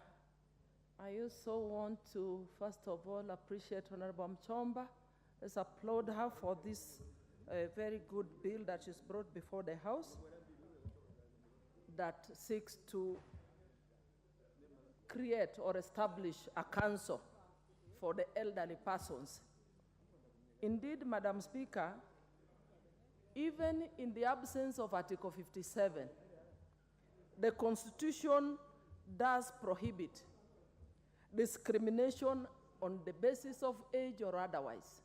So it is actually a right, and it's an obligation to the state not only to protect the elderly people, but to promote and encourage initiatives, including financing programs that address the welfare of the elderly persons. Madam Speaker, Establishing a council, I think, is the right thing to do. Because as Honorable Amchomba has rightfully put it, the youth have a council. Persons with disability have a council. When we have a body corporate dedicated to addressing the issues of a special group, then we are bound to, get maximum attention and therefore we'll be able to see results. And therefore, I believe this will enable the elders to be appropriately represented in all spheres of life, especially on areas that affect them. In decisions that are being made by boards, by government, in areas that affect the elderly people will be able to be represented adequately by the council, especially areas health, physical planning, their social welfare issues, among others. Madam Speaker, I would want to even appeal to the proposer, to the owner of the bill, that this bill should be made more comprehensive, more workable and acceptable. Because when we look at the elderly people in our community, most of them have been abandoned. The children have migrated to the cities to look for opportunities. There is nobody to take care of them. Probably this bill should also accommodate the aspect of developing a structure, the council to be able to develop a structure where even families, there is some incentivizing of the families to be able to support, to be able to provide that necessary support for the elderly people, Madam Speaker. Madam Speaker, even when we look at the elderly people, that is from the age of 60 and above, these are people who are still very strong, very energetic, with vast experiences, because they are from employment opportunities, from businesses, and with vast knowledge and experience. Probably also this bill should provide for how government can leverage on these experiences that our elderly people have, so that they remain active, participating in activities that promote their social well-being, instead of just abandoning these elderly people. As soon as they get out of active employment, they are abandoned, they are forgotten, and yet they can still be very useful to the society. Madam Speaker, also, I believe this council would be able to develop a structure, a proper structure on how the social welfare funds, the stipends that our elderly people are given, can be disbursed to the elderly people. Because we've had challenges. Some of them, the money, especially when they get the arrears, when it gets to 4 months, 8,000 shillings, it is taken away from them before they even get to their homes. So, or the agents who have been given the responsibility by government to disburse these funds, there have been challenges. I've had to deal with that in my own constituency in Teso South, where I had to take it upon myself, go to the banks, go to the agents, threaten to report them to the police. Then they begin to say, the fingerprints was not working, I don't know what, we will pay them, and then eventually actually they go to be paid their monies. So with the council, they will be able to put proper structures, proper audit structures, and therefore it will promote accountability in the disbursement of these funds. Thank you, Madam Speaker, and I want to thank the Honorable Mchomba for bringing up this proposal, this bill, before the House. Thank you. Thank you very much. The Honorable Dick Maungu, member for Luanda. Thank you, Madam Speaker, for the opportunity given so that I can also share and give my ideas to the same. Allow me to appreciate the author of the bill for an idea well thought about, an idea that is timely, and an idea that comes to fill a gap that does exist within our legislation, Madam Speaker. Madam Speaker, the elderly, it's always said that old is gold. But in Kenya, we have not been able to treat our elderly as gold. And that has resulted as a result of a gap in our legislation. Article 57 of our Constitution is very clear about the rights of the elderly. But as captured by earlier people who've discussed, we've not been able to come up with a legislation that can give life to Article 57 of our Constitution whereby the elderly are treated with respect, the elderly are given dignity. Madam Speaker, we live in this country and we have seen many times that these elderly have been neglected by their children, by their relatives, and even the state. In some instances, we've seen these elderly being taunted as witches and what have you, Madam Speaker, and therefore tortured. This piece of legislation will go a long way in trying to address that gap, because we find that many of the times, after their productive years, these people are left to fend themselves. After the productive years, the bones are tired, the muscles are tired, and these people are actually weak. When you look at this bill, Madam Speaker, it is going to address a myriad or a number of issues that we feel have been exposing these people. Looking at the recent census that was done in 2019, Madam Speaker, Kenya's population, currently we can say it's around 50 million. 2.9% or 3% of these people are people who are 60 years and above. A group of people that has been neglected, a group of people that no one cares about them. The world of today, our young people are busy chasing after the Kenya shilling, which is so rare, Madam Speaker, and therefore live in towns and forget their elderly parents back in the villages. And therefore, having this bill address that gap, Madam Speaker, will go a long way in having the elderly's rights being respected. Recently, we were trying to have them registered for what we call the elderly, some token, Madam Speaker. And we saw masses of people come to have themselves registered. But as much as they came, Madam Speaker, for the 2,000 they get per month, it may be too little, yes, but at least it is something better than nothing, Madam Speaker. Besides that, we find that these people have got huge bills, medical bills that they need to take care of. These people, some of them live in very deplorable conditions. Houses with leaking roofs, sometimes without food, without medical attention, without warm clothing, Madam Speaker, and therefore find that their rights are actually trampled upon. And therefore, to me, this bill comes in to address a big, big gap that does exist, and therefore say that I rise to support the bill. Thank you.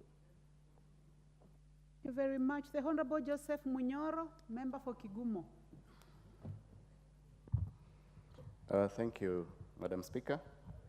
First, I would like to congratulate my elder sister, Adjournment Mushomba, for coming up with this bill. Better health.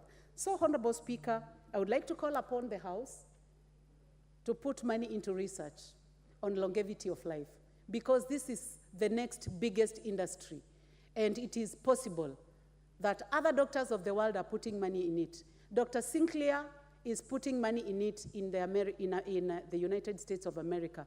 We have doctors in the UK who are putting money into ensuring that people take longer time to be more productive before they get to a situation where they cannot run, they cannot walk.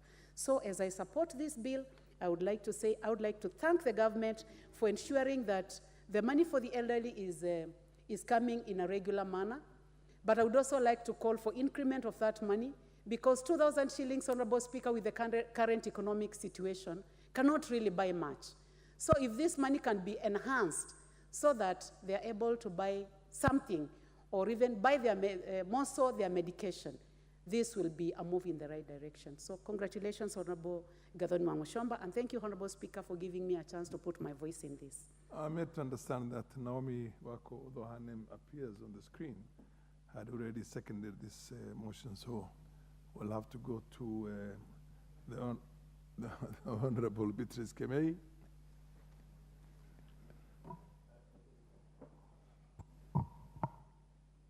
Thank you, Honorable Speaker, for giving me this chance to be able to contribute to this very, very important bill.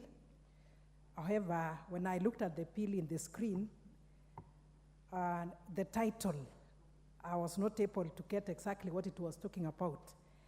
But having looked at it critically, talking about the establishment of the National Council for Elderly Persons, I started to appreciate more. So let me start to thank Honorable Wamuchomba for bringing this bill, and I believe it will go through. Honorable Speaker, elderly people are very, very important people in our society. Those are our mothers, those are our fathers, those are our grandparents. These are the carriers of wisdom. These are the people who bless the young ones. These are the people even who give names to our children. These are the people who also educate us on matters, culture. And these are the people who even foresee what will come, even in future. And for this, Honorable Speaker, I want to say that it is very important for us to have the council to be established, knowing that we already have the Youth Council, we have a council for people living with disability and many others. But when it comes to the elderly, we didn't have council for that. So today, I'm very, very happy, and I thank Mheshimiwa for bringing this bill on board. Honorable Speaker, the elderly people have been discriminated on in many occasions. Going to public places, knowing that our generation at the moment do not remember and do not know the values that we knew when we were young and even now. That should you see an elderly person coming forth and you are seated, you move aside, you stand, and then they sit. But for our people, that is not the case. And I would want to say that this bill would not discriminate on them when it comes to matters health. Going to in hospital, going to a ward, a 17-year-old is in the same ward with a 65 or 70-year-old. That one is not the best thing, Honorable Speaker, and this bill, I believe, will take care of it. And knowing that these elderly people at the moment receive stipend, and I want to really thank the government for making it possible to make sure that every month the elderly people get their stipend. However, this amount, the 2,000, is still very low, and I plead that as things improve, this amount needs to be increased, and to make sure also that all the elderly persons are registered and they are supported. And this will also ease the dependency ratio of our people. And Honorable Speaker, many of the able age, that is the working age, have a burden to take care of the children and now the elderly. So this one will ease their issue when the elderly are taken care of. Honorable Speaker, I would also say that the elderly people needs their basic needs, that is food, clothing, shelter, and they also need security, Honorable Speaker. Looking at this, I'm a very happy person to note of this bill where we are talking about the prohibition of the abuse of the elderly people. Should this be physical or even sexually? I'm aware of many elderly women who have been abused sexually, and that one pains a lot, Honorable Speaker. So this bill will take care of that. And knowing that these elderly people also, some of them are very strong, that they are very useful in our societies. They can still do many of the chores in the homes. They can still do, maybe get a source of income, and therefore they need to be supported and they need to be encouraged, Honorable Speaker. And I would also say that looking at this bill, the priority areas needs to be taken care of, and this is where the budget comes in. More budget for the same representation, like the legal representation, so that if they have issues to do with land or any of their property, knowing that each and every person in this country is free to own any property. The elderly also are having that in mind, they own property, but sometimes, Honorable Speaker, their property is taken away. So at least when we have the legal representation for the same, it will be very, very easy for these elderly people. So, Honorable Speaker, I support this one, and I pray that the title can be made in a way that it will be very easy for people to understand. Otherwise, it is qualifying the Article 57 of the Constitution. And once more, I say thank you very much, Honorable Wamuchomba, for bringing in this bill. Asante sana. The Honorable Madam Rueda, followed by the Honorable Maina Madenge. Asante Bwana Spika kunipatia nami nafasi nichangie kwa hili baraza la kitaifa la wazee. Wazee ni baraka. Tunaelewa vizuri kwamba wazee wamefanya kazi wakaja wakastaafu. Lakini wao wamestaafu kwa sababu ya miaka tu kuambiwa wastaafu. Lakini tumbo halistaafu. Tumbo lataka kuangaliwa vile vile kila siku. So kuna haja kubwa ya kuangaliwa hawa wazee na kupangiwa mipango mizuri ili wazee hawa wetu wawe ni baraka kwetu, isiwe ni usumbufu kwetu. Bwana Spika,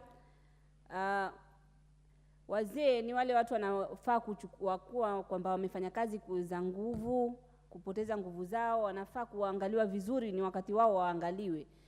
Aweza kuwa watoto wakapata huo muda kuangalia, na waweza kupata watoto wakorofi wasiwe na au hakupata mafunzo vizuri au wakashikana na mambo mengine wasiangalie wazazi wao. Itakuwa ni jukumu la serikali kuangalia hawa wazee, isiwe wamewekwa kwenye vipembe au wamefungiwa kwenye nyumba. Wazee wakati huo ndo tunaona wazee wengine wanatembea. Ukienda Masai Mara, nimefanya kazi Masai Mara miaka 13. Wageni wengi na beba ni wazee. Wakati huo ndo wamekuja kutembea, pengine wamekuja na wajukuu wao au wamekuja wao wenyewe vizere viwili pengine vimekuja kutembea. Huku kwetu mambo kama hayo huyapati. Unapata vizere hivyo ni vigonjwa viko nyumbani, wamefanya kazi ngumu. Kama kule kwetu Lamu Mashariki, wazee wetu walifanya kazi ngumu sana. Manake kazi za kule ni kwenda baharini. Uende baharini, uende ukavute juya. Kuvuta juya ni unavuta kamba mpaka mikono inashika ngudi. So wazee wale wakiwa wazee wanakuwa wanahitaji matibabu mengi tofauti. Lakini wazee wetu kusema kweli walifanya kazi nzito na wanafaa kupata matibabu. Sasa hasa wale watu wangu wa Lamu Mashariki matibabu hawapati kwa sababu sisi hospitali ya rufaa ambayo iko karibu kwetu ni Kenyatta Hospital. Utoke Mzee wa Kiunga, Ishakani, Mkokoni, Ndao, Kiwayu, Chandani, kutoka huko ndio nimesema wodi moja. Watoke kule mwisho waje hospitali ya rufaa ambayo inaitwa level 6 ni hapa Kenyatta Hospital. Tunafaa kuangalia zaidi. Mimi naunga mkono sana kwa sababu najua wale wangu wanaumia zaidi. Kama kuna wengine wanaumia, basi wangu wanaumia zaidi.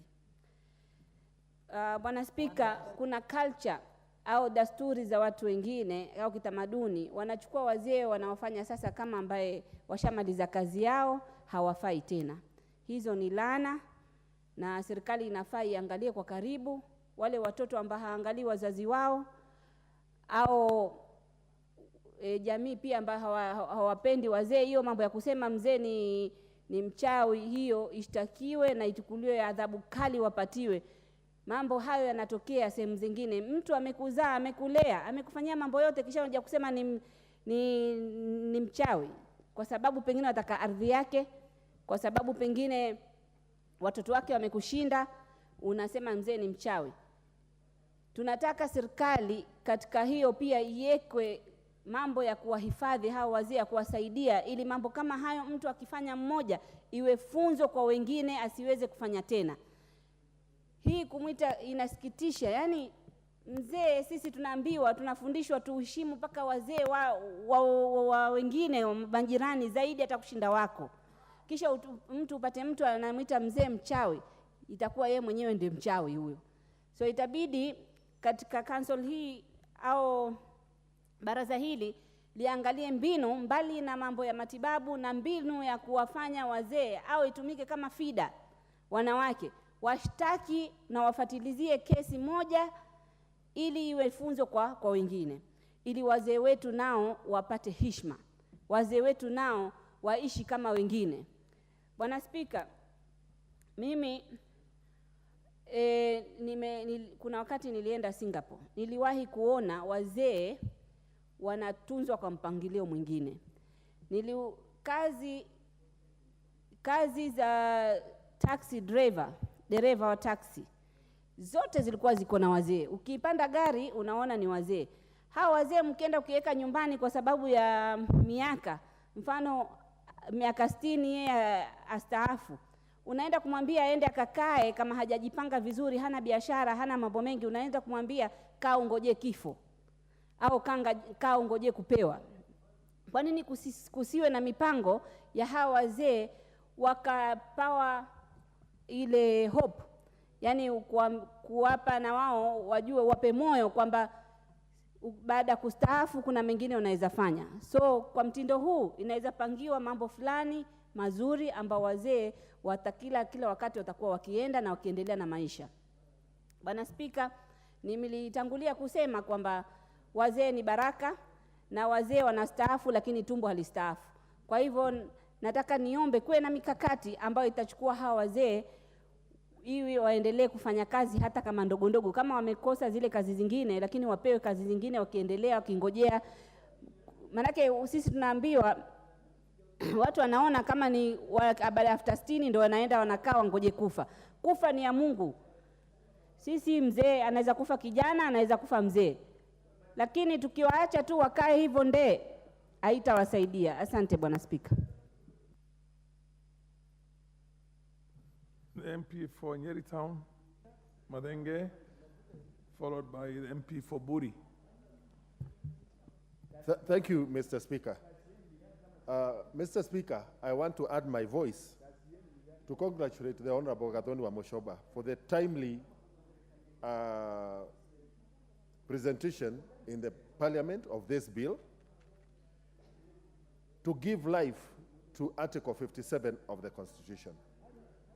Mr. Speaker, however, when we look at holistically at the kind of life that the elderly people are living in our country, and especially those who have served our government in different capacities in the past, the saddest story is the story of teachers who taught and retired during the Moi era, and up to now, their pensions have never been paid. A lot of them have passed on, waiting for these pensions. And this framework provides for a firm and solid way of dealing with some of these issues. The second area, Mr. Speaker, is the issue of food and nutrition security for our elderly people. That with age, they are over their productive years. And therefore, as a country, we have a duty of care to them. And therefore, the issue of providing food, even as we provide relief food, the question of how organized we are as a country in providing not only just food to fill the stomach, but food that is able to respond to the nutritional needs of our elderly people. The other area, Mr. Speaker, is the issue of health services. We know that with age, the health expenditures and health bills drastically increase. At that age, most of these people are suffering from the non-communicable diseases, which are much more difficult and much more expensive to treat. A provision within the requirements of provision of health services to support them with expensive drugs for diabetes, hypertension, eye treatment, and mobility aids for those with arthritis is an area that we can expand in the bill. Mr. Speaker, a lot of our people at that age, the elderly, are also living in very deplorable conditions. The provision of shelter for our people, and especially now that we have these affordable housing projects, the affordable housing program should also be specifically tailor-made to respond to the needs of our elderly. Mr. Speaker, the other saddest part is the kind of times that our elderly people have to spend in the corridors of justice when they are pursuing succession and land cases. And again, this is an area where this bill can be improved to provide explicit provisions, including timelines for when cases involving the elderly must be dealt with and concluded within our corridors of justice. So once again, I want to congratulate Honorable Wamuchomba, and I support this bill. Thank you, Mr. Speaker.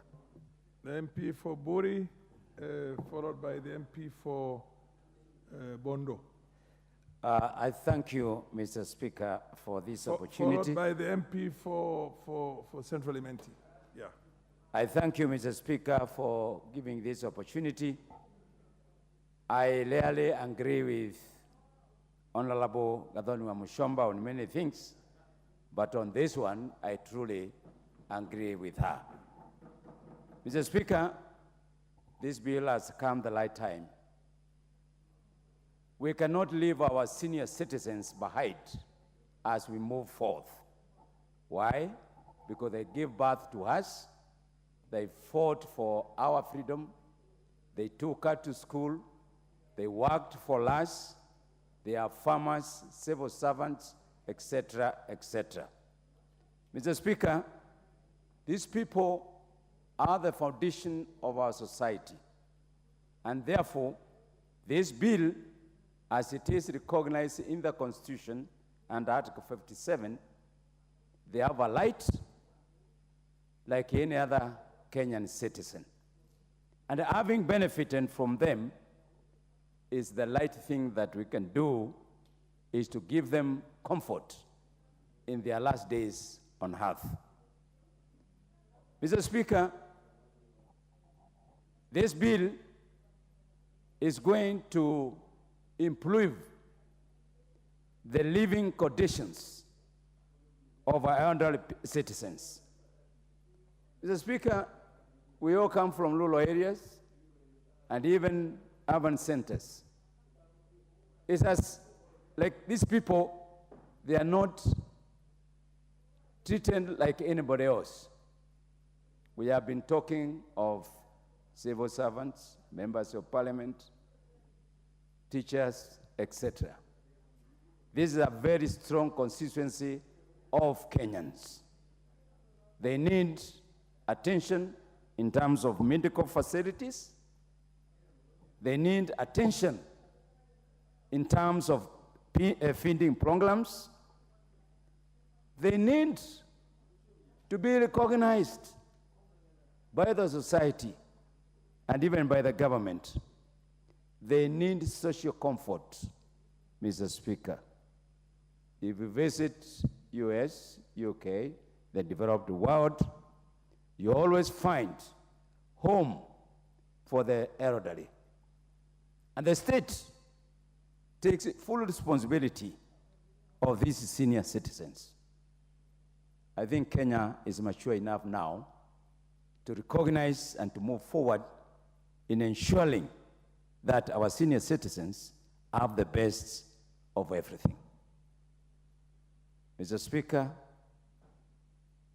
this bill is going to set forth an operation, an authority or commission to be in charge of these elderly people.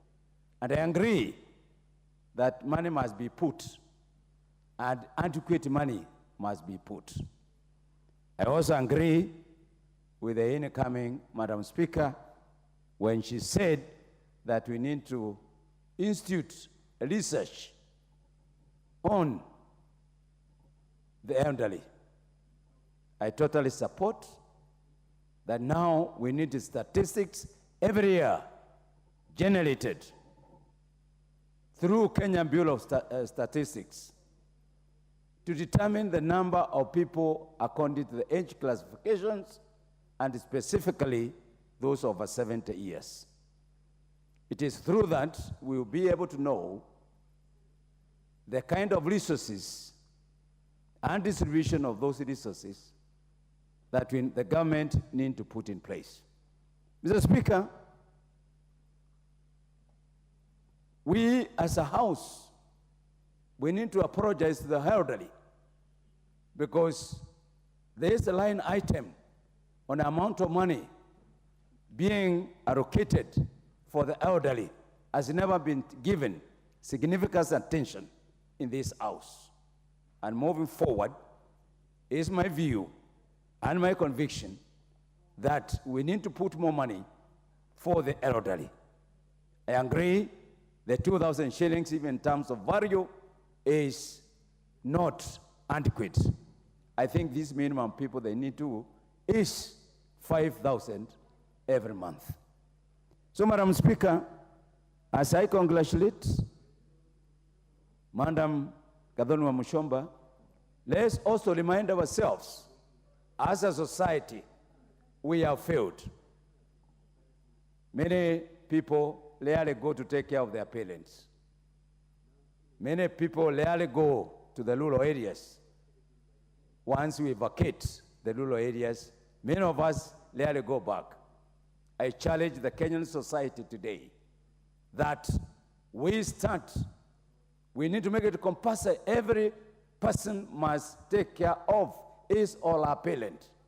And I think, Wamushomba, you need to look at that. That you cannot leave your father and mother. You have a... Take care of all our people, including the constituencies which you represent. Thank you very much. The Honorable Gideon Ochanda, member for Bondo. Thanks a lot, Madam Speaker. Madam Speaker, if nature is good to your members, then all of us are basically talking about the subject matter on us. All of us are going to get to this stage if you're not yet there already. We are really the subject matter here. Madam Speaker, what we have had in this country or in many other third world countries is the little care that is placed on issues of social security, whether it is health, whether it is issues of pensions, whether there are issues of gratuities. I think there's been a major problem that we've had, more so as Kenya.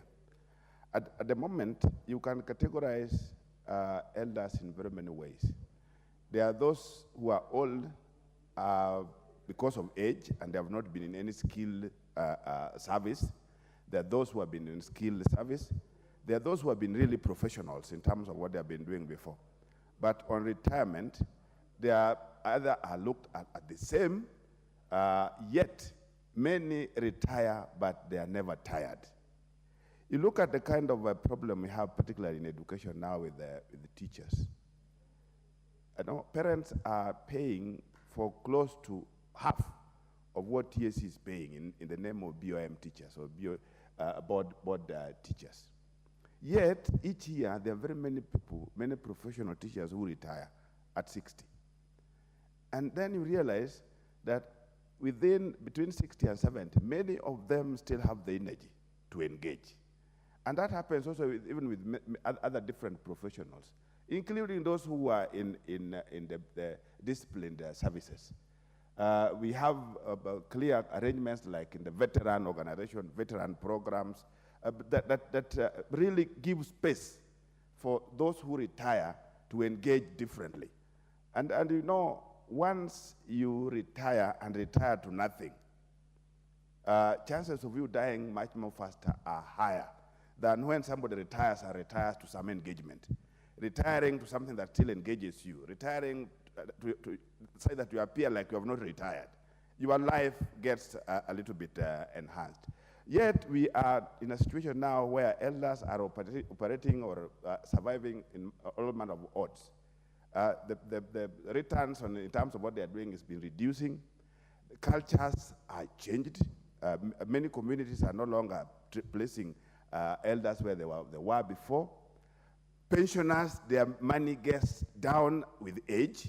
The more older you become, the more your pension reduces. So if you look at all these things, there are all manner of odds against the elders. And some very clear-cut program must be placed in front of them. In this country, we are talking about a life expectancy, if I checked last, was 62 years or 60, the life expectancy. That means that the group that we are talking about, their numbers have been reducing over a period of time. And if we check properly, it is a number that cannot help, the government can fail to support. The number has been reducing over a period of time. And if you put them in the categories that I was talking about, those that were professionals, and you still link them with their professional career, link them around what they were doing, in as much as we can give them some little support here and there, but they are linked such that they are busy, they are engaged. Those that are with skills, can they guide some different groupings? Can you have these village polytechnics, for example, encourage all manner of elders who had skills to be around the schools, be around the institutions? Then we'll end up with a small group, a small number of those who are retired or those who are getting old, minus any skills, those who are depending basically on their labor. And I think it's easy. The government can plan this and it can be done. And it can be done virtually in every location if there are programs, if there was a clear will to do it.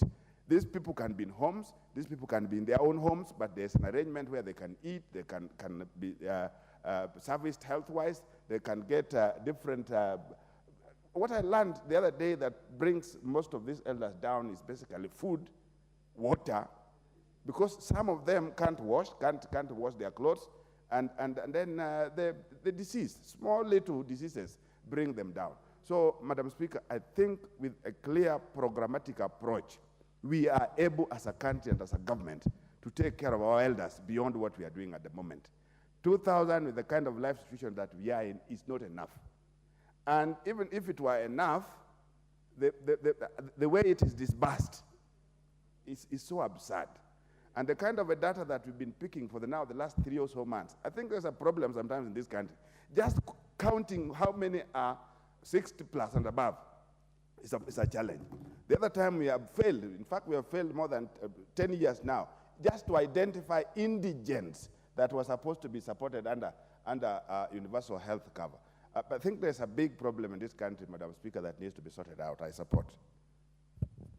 Thank you. The Honorable Moses Kirima, Member for Central Imenti.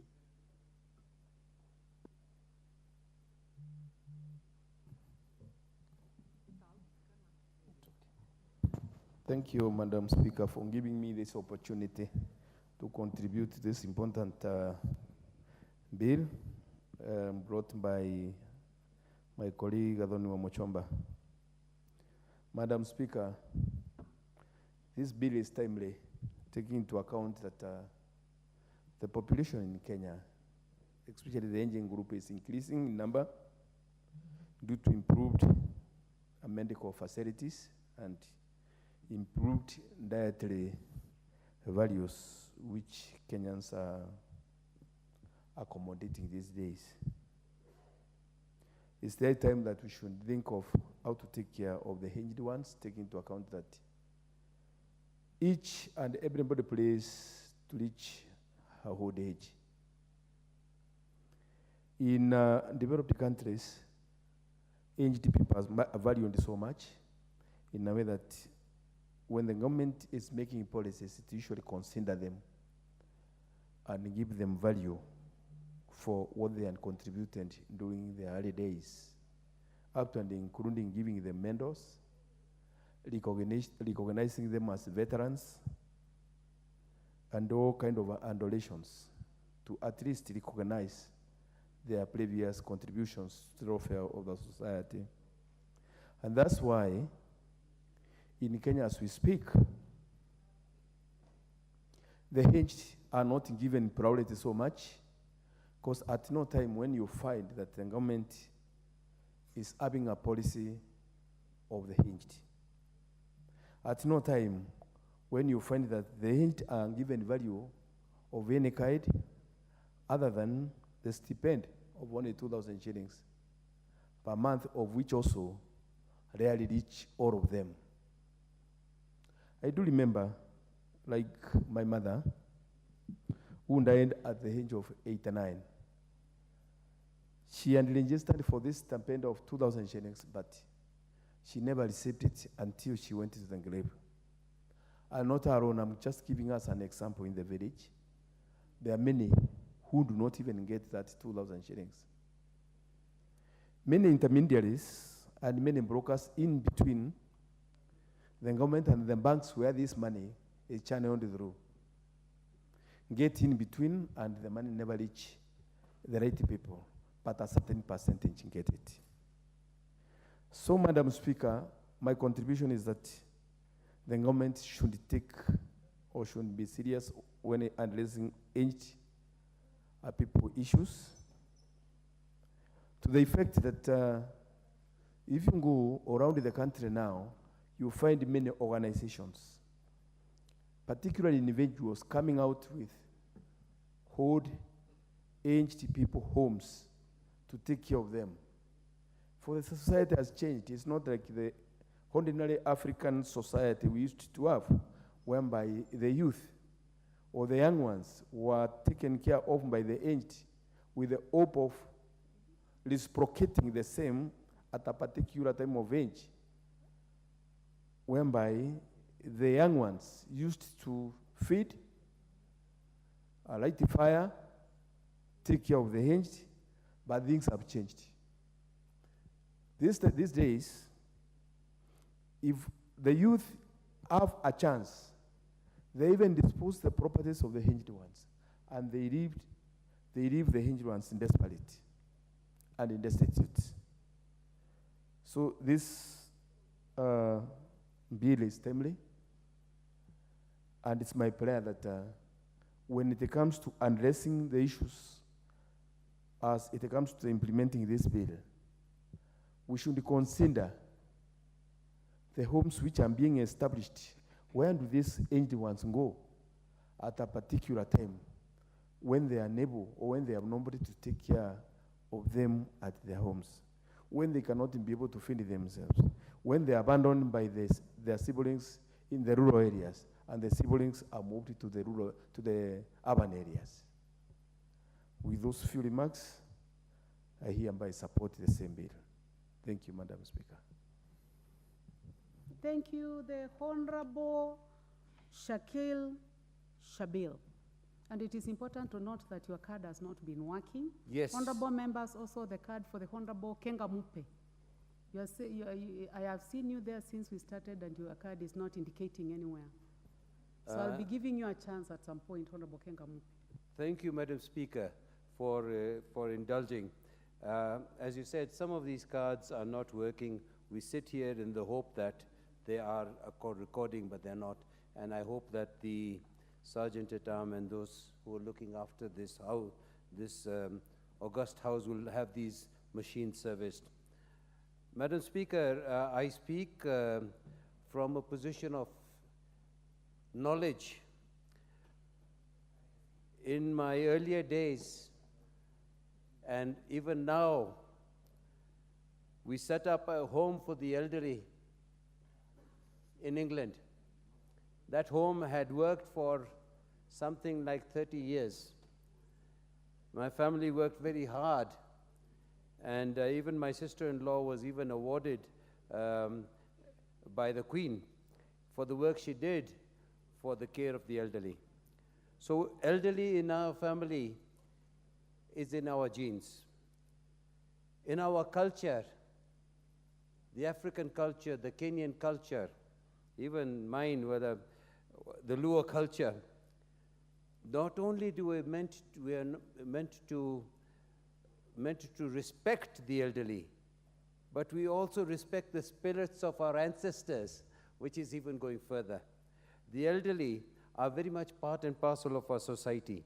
And I don't understand what is happening to Kenya, what is happening to our people, where we are now ignoring and throwing our elderly away. There are cases in Kisii where the elderly are being burnt as witches just because the children want to take over the properties. It is a sad state of affairs, and it tells us the society that we are in is degrading very fast. And the children and the elderly are the two pillars of our society, of our family. If our family values and our family culture cannot be supported, we are going to the dogs. We are going, and I think, as we say, the end of the world is close, because if we don't do this, and we cannot respect our elderly, we cannot respect our children, what are we doing? 90% of the workers here, nurses of this country, are in the UK, in the USA, in Japan, in wherever. I saw a big advert the other day. We are giving special visas for carers. Our people are going to care for some foreigners for money, yet they're leaving their own elderly behind. They're leaving their own elders behind. I think that we have Kenya as a culture. As much as I support, I did agree, may not have supported the housing levy. If there was something called an elderly's levy, I would very much be part and parcel of that thing. I would want to contribute a certain percentage of my money to that. I firstly don't agree with the title, and I'm putting my amendment there, Geriatric Bill. And as much as my honorable member of parliament who has put that name there, I think that takes away the dignity of the elderly. I don't know why geriatric care. Geriatric care is a medical term, and I think we need to give this a more human touch. The National Council for the Care for the Elderly is again a good idea, but the social services are there.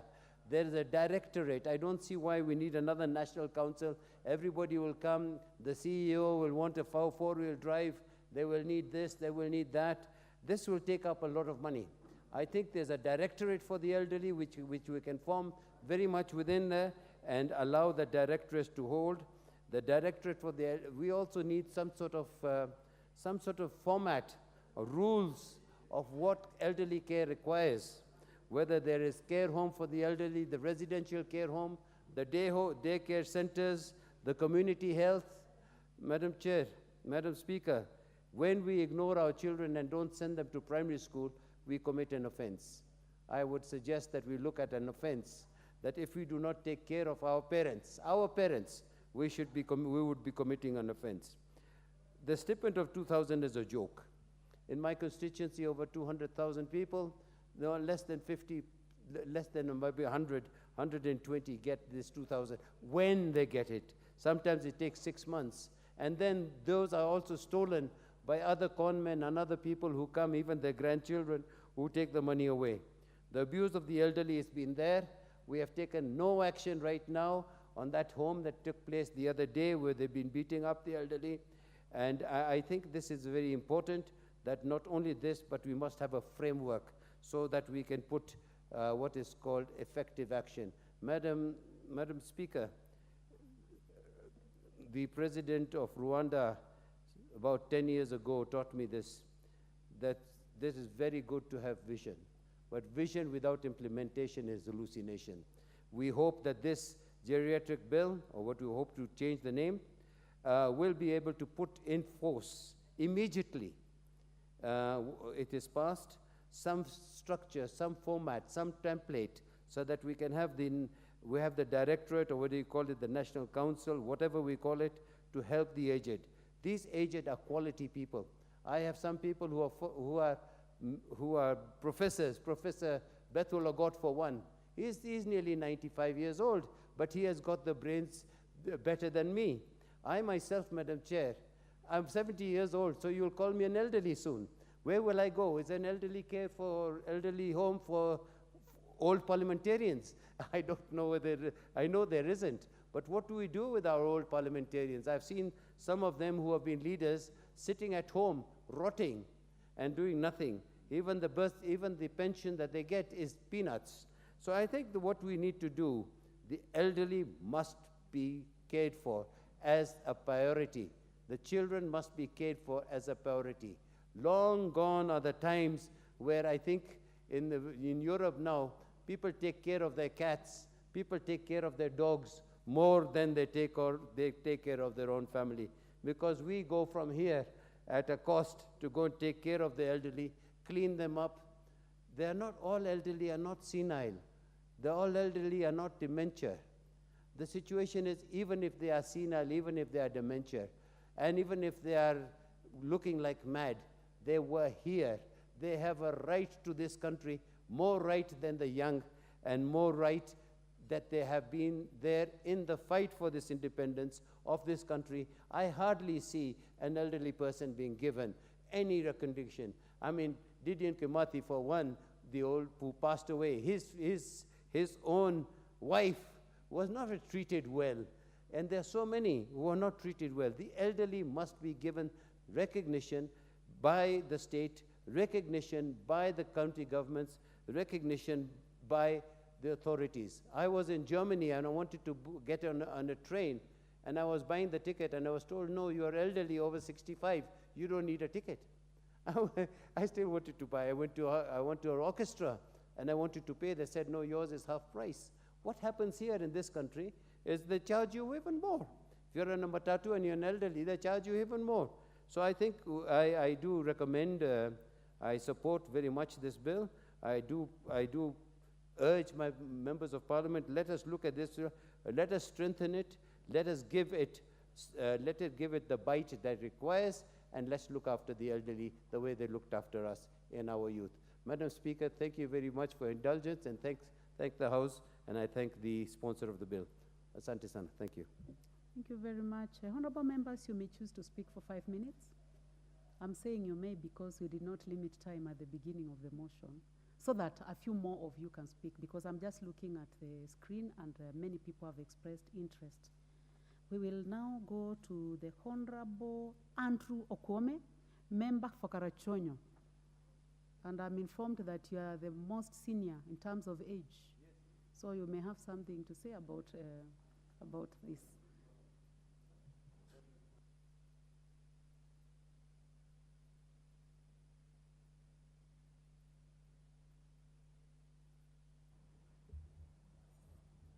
Move to the next mic.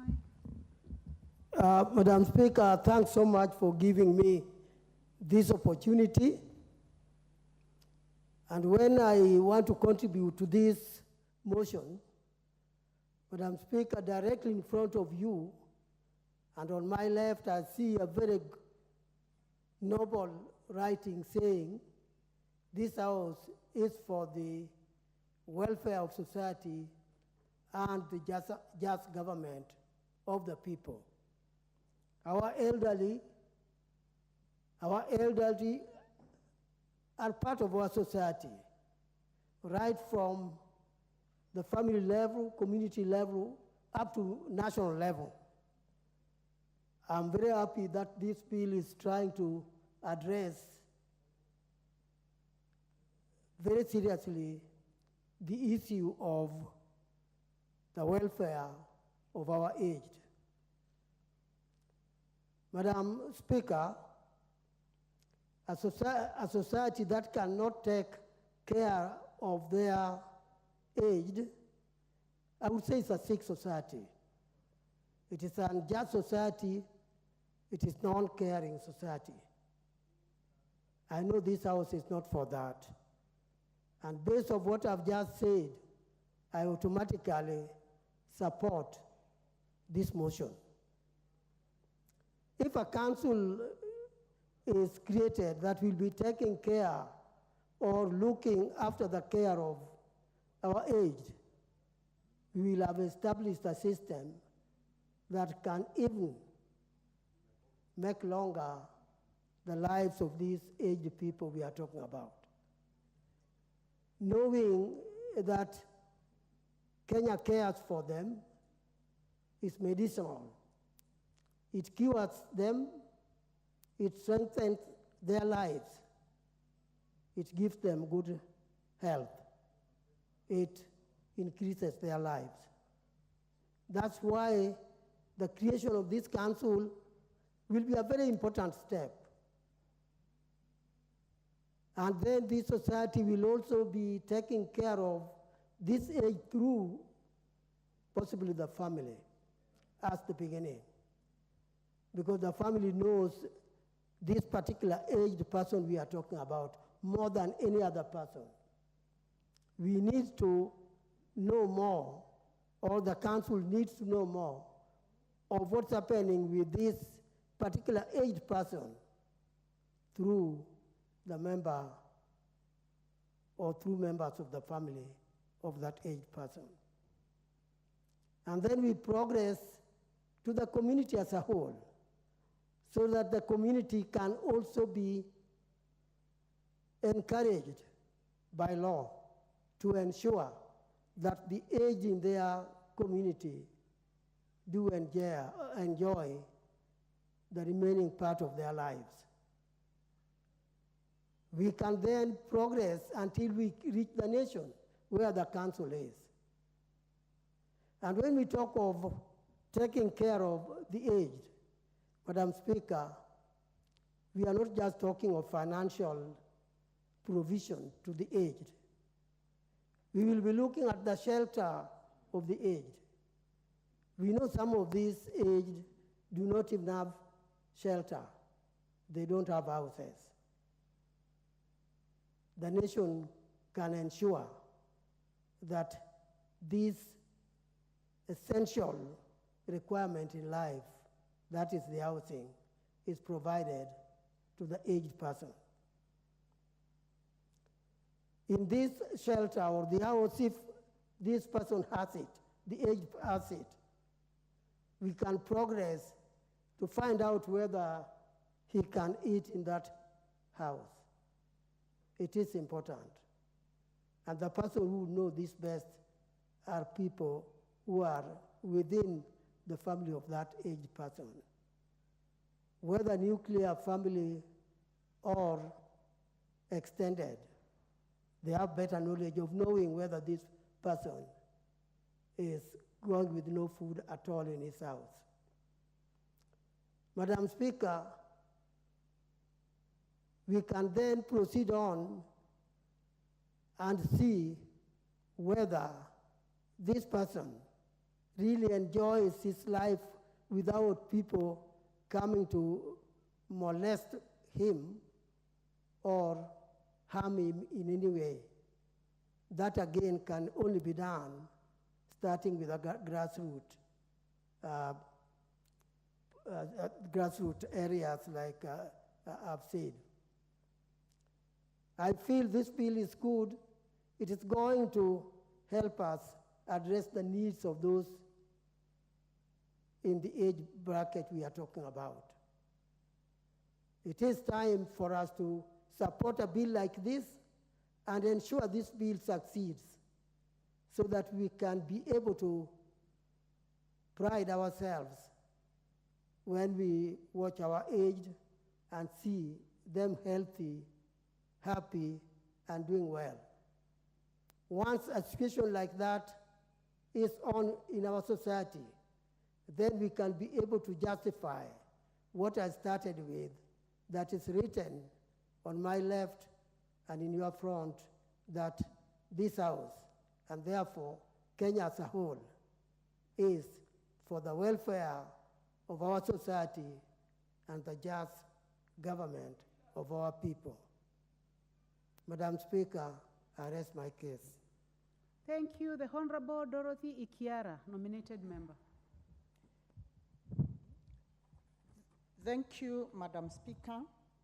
Madam Speaker, I wish to support this very important bill. That is the bill of the National Assembly, number 50 of 2022. And I wish to thank Honorable Gathoni Wamushomba, MP Githunguri constituency, for coming up with this very, very important bill. Honorable Speaker, it's important for all of us to appreciate that old age is a blessing. Further to that, Honorable Speaker, every person who is born will one day grow old. And as we look at this bill, Honorable Speaker, it's important to think that we are not talking of people who are far away from us. We are also ending towards that age to be called elderly. Honorable Speaker, personally, I have no problem with the title, Geriatric Bill title, because this means it's a special area of medicine that focuses strictly on providing care for the unique health needs of older adults. It is good for all of us to appreciate, Honorable Speaker, that as we grow old age comes with its own unique challenges. And it is one thing to appreciate because, Honorable Speaker, if you grow old without health issues, then you must be very lucky. But in one way or the other, you need a lot of attention. Honorable Speaker, as I go deeper into this particular bill, I want to appreciate the government of Kenya, Kenya Kwanza government, because it is the responsibility of every responsible government to think of each and every citizen.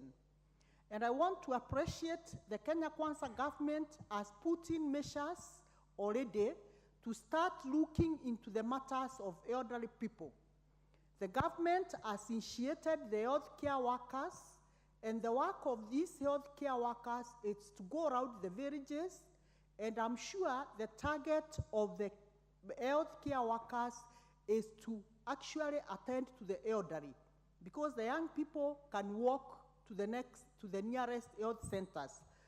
Number two, I want to appreciate the government because Kenya Kwanza government has come out openly to increase the national NSSF, National Social Security Fund. Remember, for a long time, people used to contribute mega cents in form of old age or their retirement benefit. But today, the government has initiated the National Social Security Fund, which will ensure that every person who is retiring will be able to go home with something which is reasonable and something that can take care of their welfare. Honorable Speaker, but I am also equally disappointed because when we talk of the elderly people, especially people who have worked for this government responsibly, faithfully, and reaching the time of retirement, like the doctors, like other workers in the country, teachers, after retirement, Honorable Speaker, these people are languishing in upbeat poverty because their pensions never come on time. They keep on tamarking, waiting for them. Once they're out of the payroll, they don't know who to turn to. Honorable Speaker, I want to urge that this government should start hyping their game and taking care and appreciating people who have worked for the government tirelessly by rewarding them in a very timely manner.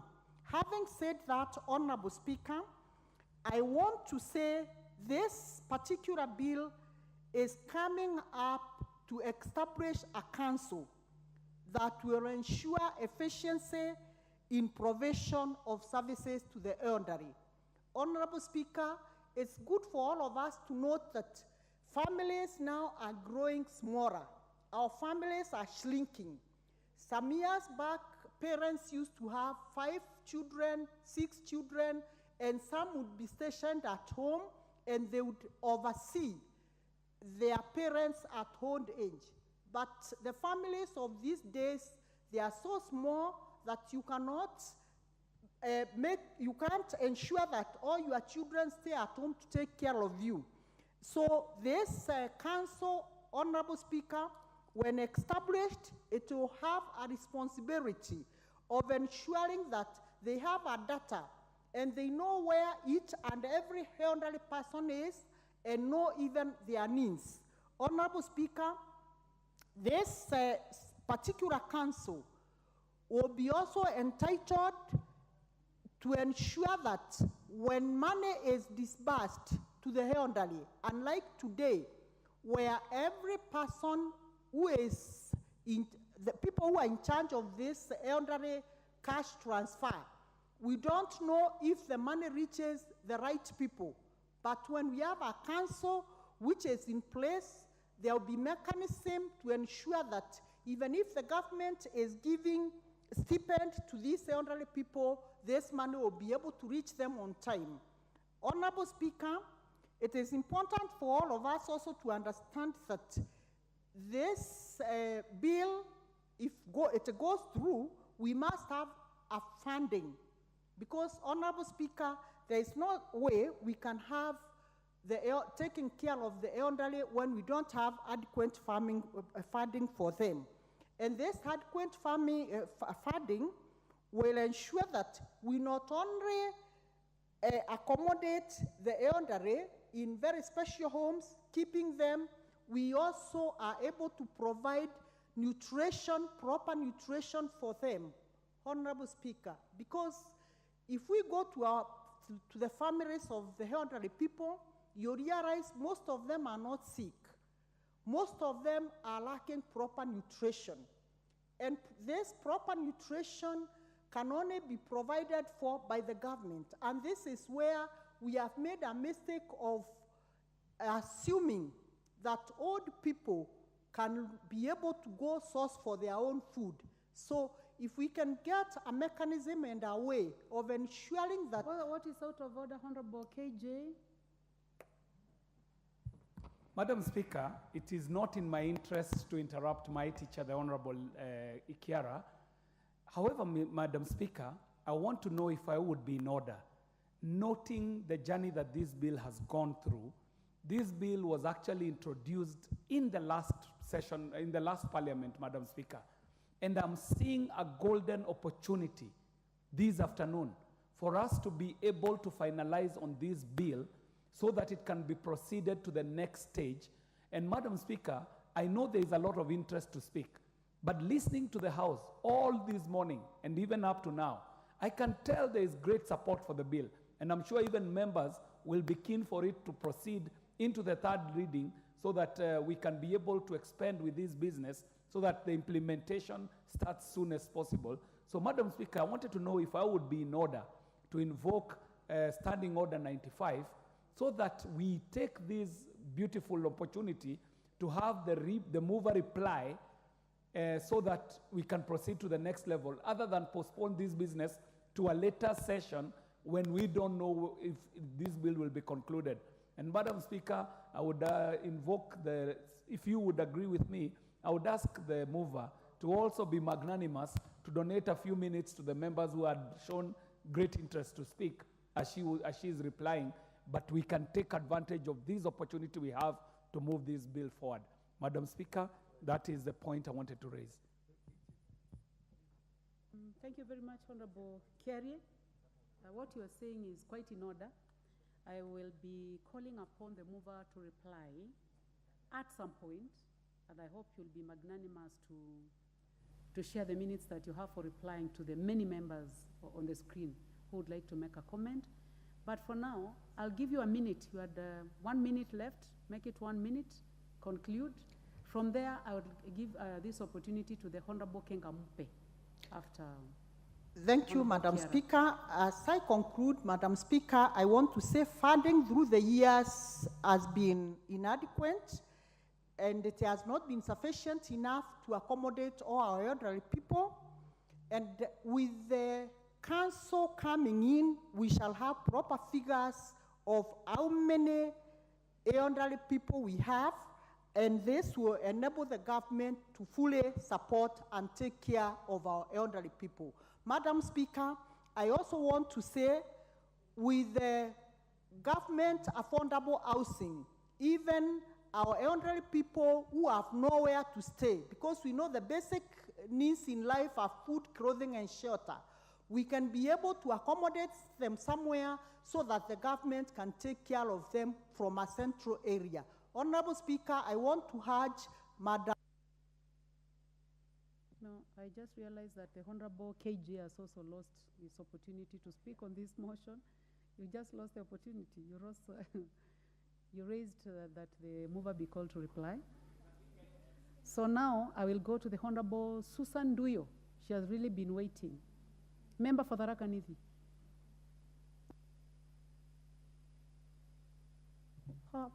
Take a seat, Honorable Susan. The Honorable Kengamupe. I'll come to you, Honorable Susan.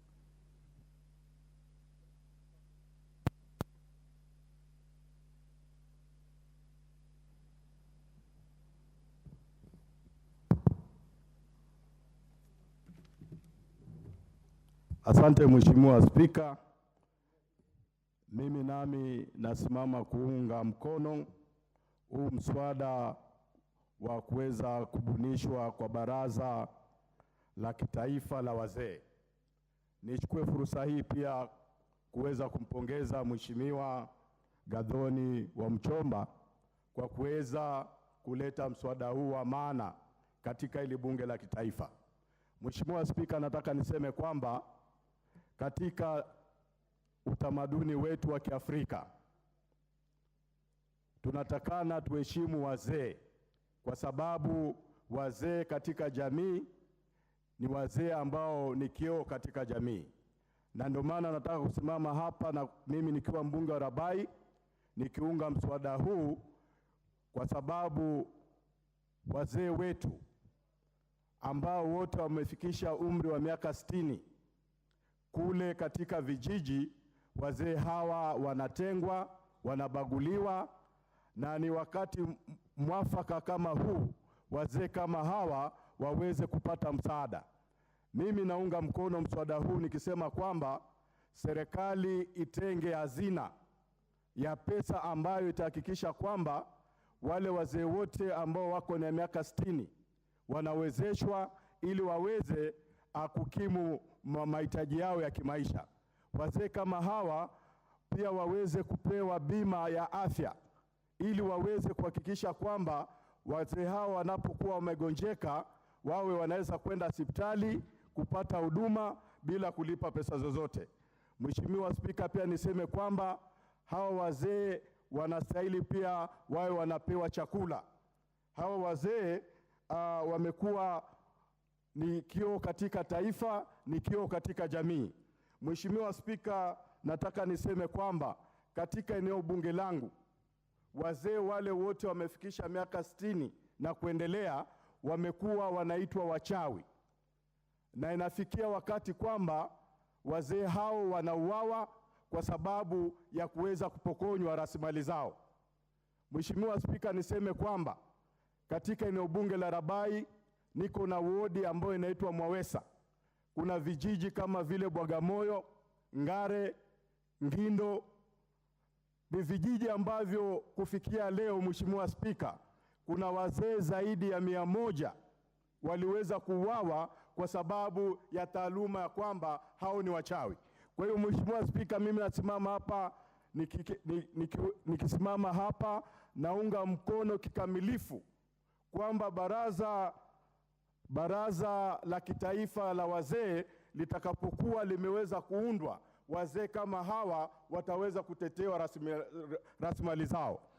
Mheshimiwa Spika, pia nimpongeze Rais wetu wa Jamhuri ya Kenya, Mheshimiwa Rais Ruto, kwa sababu pia yeye tunaona kwamba wale wazee wote wa miaka 70 hivi sasa wameanza kutengewa pesa, na hivi navyosema wameanza kupata pesa zile. Nasimama hapa Mheshimiwa Spika kuunga hoja hiyo. Ninasema kwamba asante sana Mheshimiwa Gathoni wa Mchomba kwa kuleta mswada huu. Asante. Asante. Mheshimiwa Susan Duyo, member for Tharaka. Thank you, Honorable Speaker, for this opportunity. Honorable Speaker, I belong to the Committee on Social Protection, where this bill was presented by Honorable Gathoni wa Mchomba in detail, so I understand what the bill is all about. Honorable Speaker, this is a bill that is really going to assist us, especially as women reps who are dealing with the affirmative action groups like the elderly. Honorable Speaker, we would wish that the elderly be treated like any other special group in the village. We've seen departments on children, we've seen departments on youth. We also want to see departments dealing with elderly persons and officers in those offices to help us handle these senior citizens. Honorable Speaker, we are all aware that the elderly are the custodians of indigenous knowledge. Sometimes I helplessly look at them when they're getting burdened with their knowledge, some of them buried just because of not having anyone to protect them. We thank God that we have Article 57 of the Constitution that talks about protecting the elderly. Honorable Speaker, we want to know, and in this bill, we wanted to deal with studies on people who are elderly. Honorable Speaker, we've seen universities and other institutions of higher learning having departments on pediatrics. We've seen departments on gynecology and other sections, Honorable Speaker. We also want to see our universities and other institutions having departments on gerontology where our children and the students can be taught on how to deal with the elderly. Thank you very much, Honorable Member for Tharaka. Thank you. You may take your seat. Thank you, Honorable Speaker.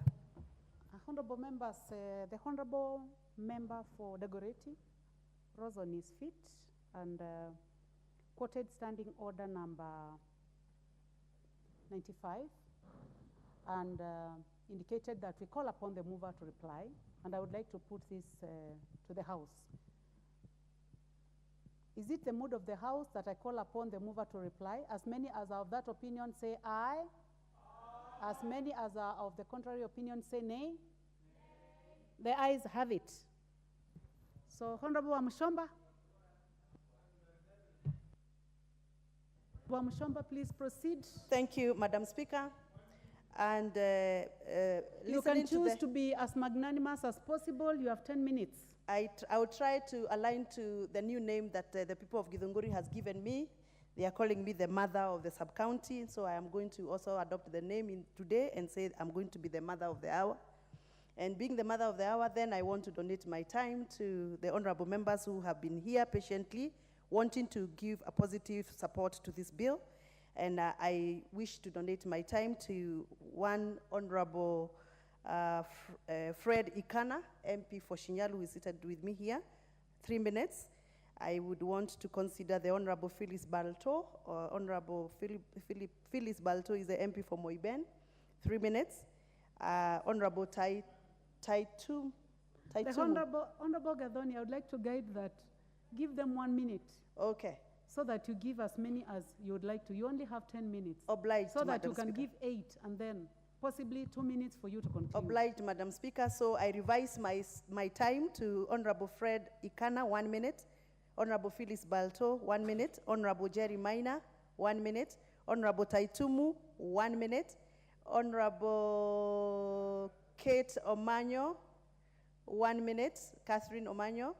I can't see, my eyesight is failing me. Mjumba kutoka Magarini, 1 minute. Honorable Kajiado South, member for Kajiado South, 1 minute. And there is my brother there, my senior brother there. The lady from Kasipul Kabondo, 1 minute, thank you. For Matthias, 1 minute each.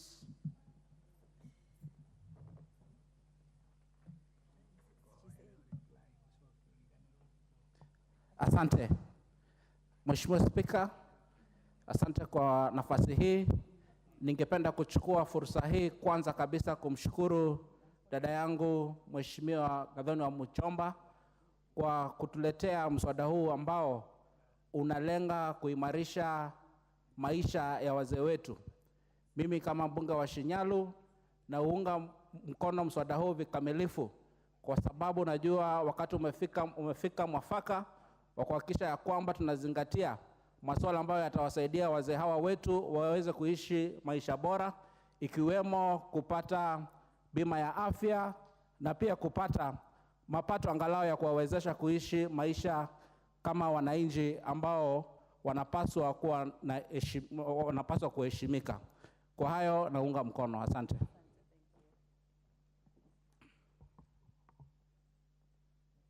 Honorable Barto.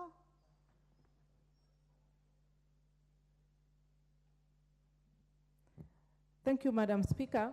I rise on behalf of my people from Moiben constituency to support this bill by Honorable Wamushomba, and I can assure you that the elderly will be very happy because of this bill. And Madam Speaker, how I hope in future we will look at providing shelter for those who are not able, for those who don't have places to stay or people to take care of them, and even at some point provide food for the elderly. Otherwise, because of time, I strongly support this bill. Honorable Higitumu.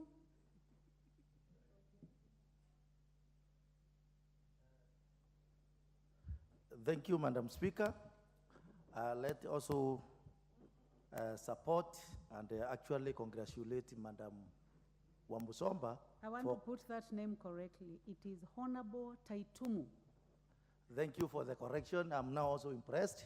Madam Speaker, let me take the cue to congratulate Oni Wambusomba for coming up with this very, very noble bill that seeks to actualize the Article 57 of the Constitution by coming up with a very important council that seeks to come up with measures that will take care, particularly for the elderly people in our country.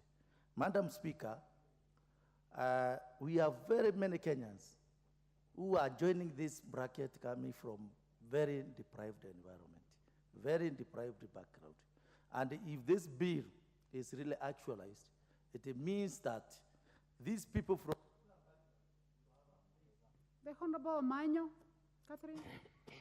Thank you, Madam Speaker. I support fully. The elderly, we must keep giving them dignity and respect. Most of them had all the energy and the money and the titles, but with time, everything degenerates. So as we think ahead, let us keep thinking of even us and our children who will come. Where can they have a soft landing and still have dignity and respect? That is one way of giving back to our parents and people who took care of us when we also were in need. Thank you, Madam Speaker. Honorable Kombe.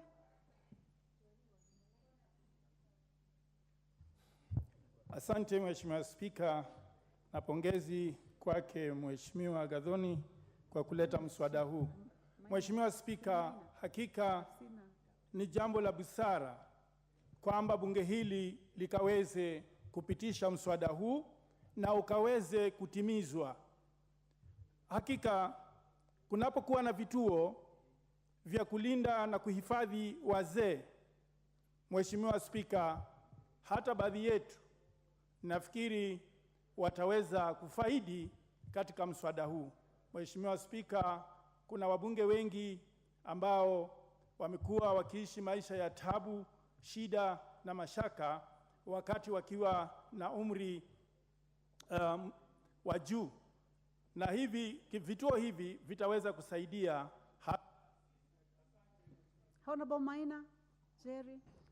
Thank you, Honorable Speaker. Honorable Speaker, I rise to support the bill by Gathoni Wambusomba, and Lord, the same Honorable Speaker, I note that it has a provision for care centers in the respective counties, Honorable Speaker, so that we ensure that we take care of the elderly in the community, Honorable Speaker. It is unfortunate that we have neglected the elderly in our communities from the very basic communal level, Honorable Speaker. I therefore support this so that we ensure that we take care of the people who made sure that we are here today. Thank you, Honorable Speaker. Thank you. The Honorable Parashina.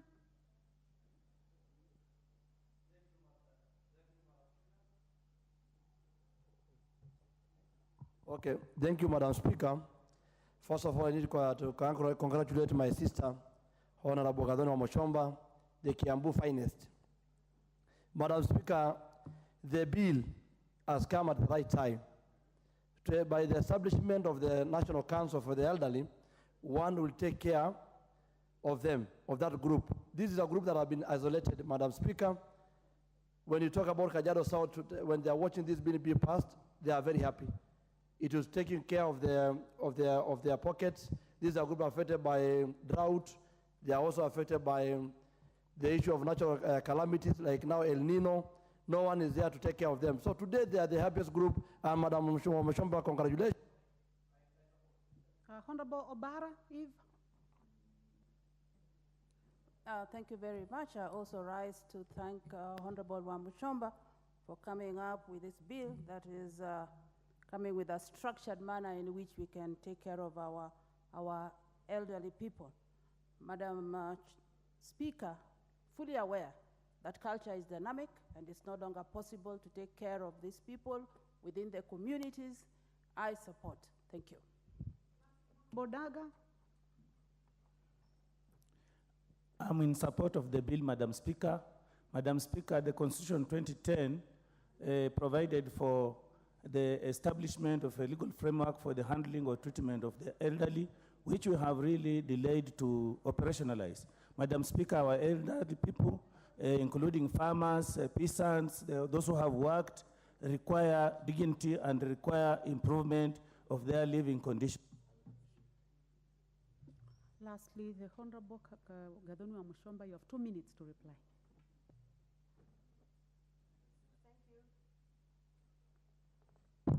Thank you, Madam Speaker. I most sincerely want to take this opportunity to thank all the honorable members who have submitted their opinion to this House, contributed towards the support and the critique of this bill.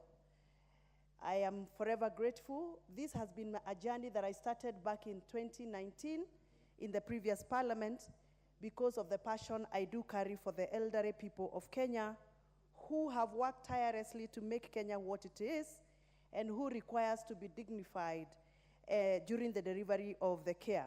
Madam Speaker, I am very, very, very impressed that the members have taken time to read through the bill. I am also very impressed that I've gotten quite valuable contributions towards the making this bill a better law in future. And I commit that whatever has been discussed and deliberated on this afternoon is going to be taken care of during our next reading of the bill. I am very, very happy that this House has found it worth to give this bill an opportunity to be given the second reading today.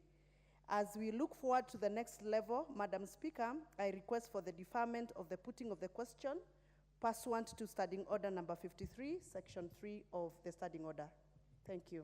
Thank you very much. And therefore, I beg to reply. Thank you very much, Honorable Gathoni wa Mushomba, for replying. Honorable members, question to be put is hereby deferred to another sitting. Honorable members, and the time now being 1 minute past 1 o'clock p.m., this House stands adjourned until today, Wednesday, the 29th day of November 2023 at 2:30 p.m.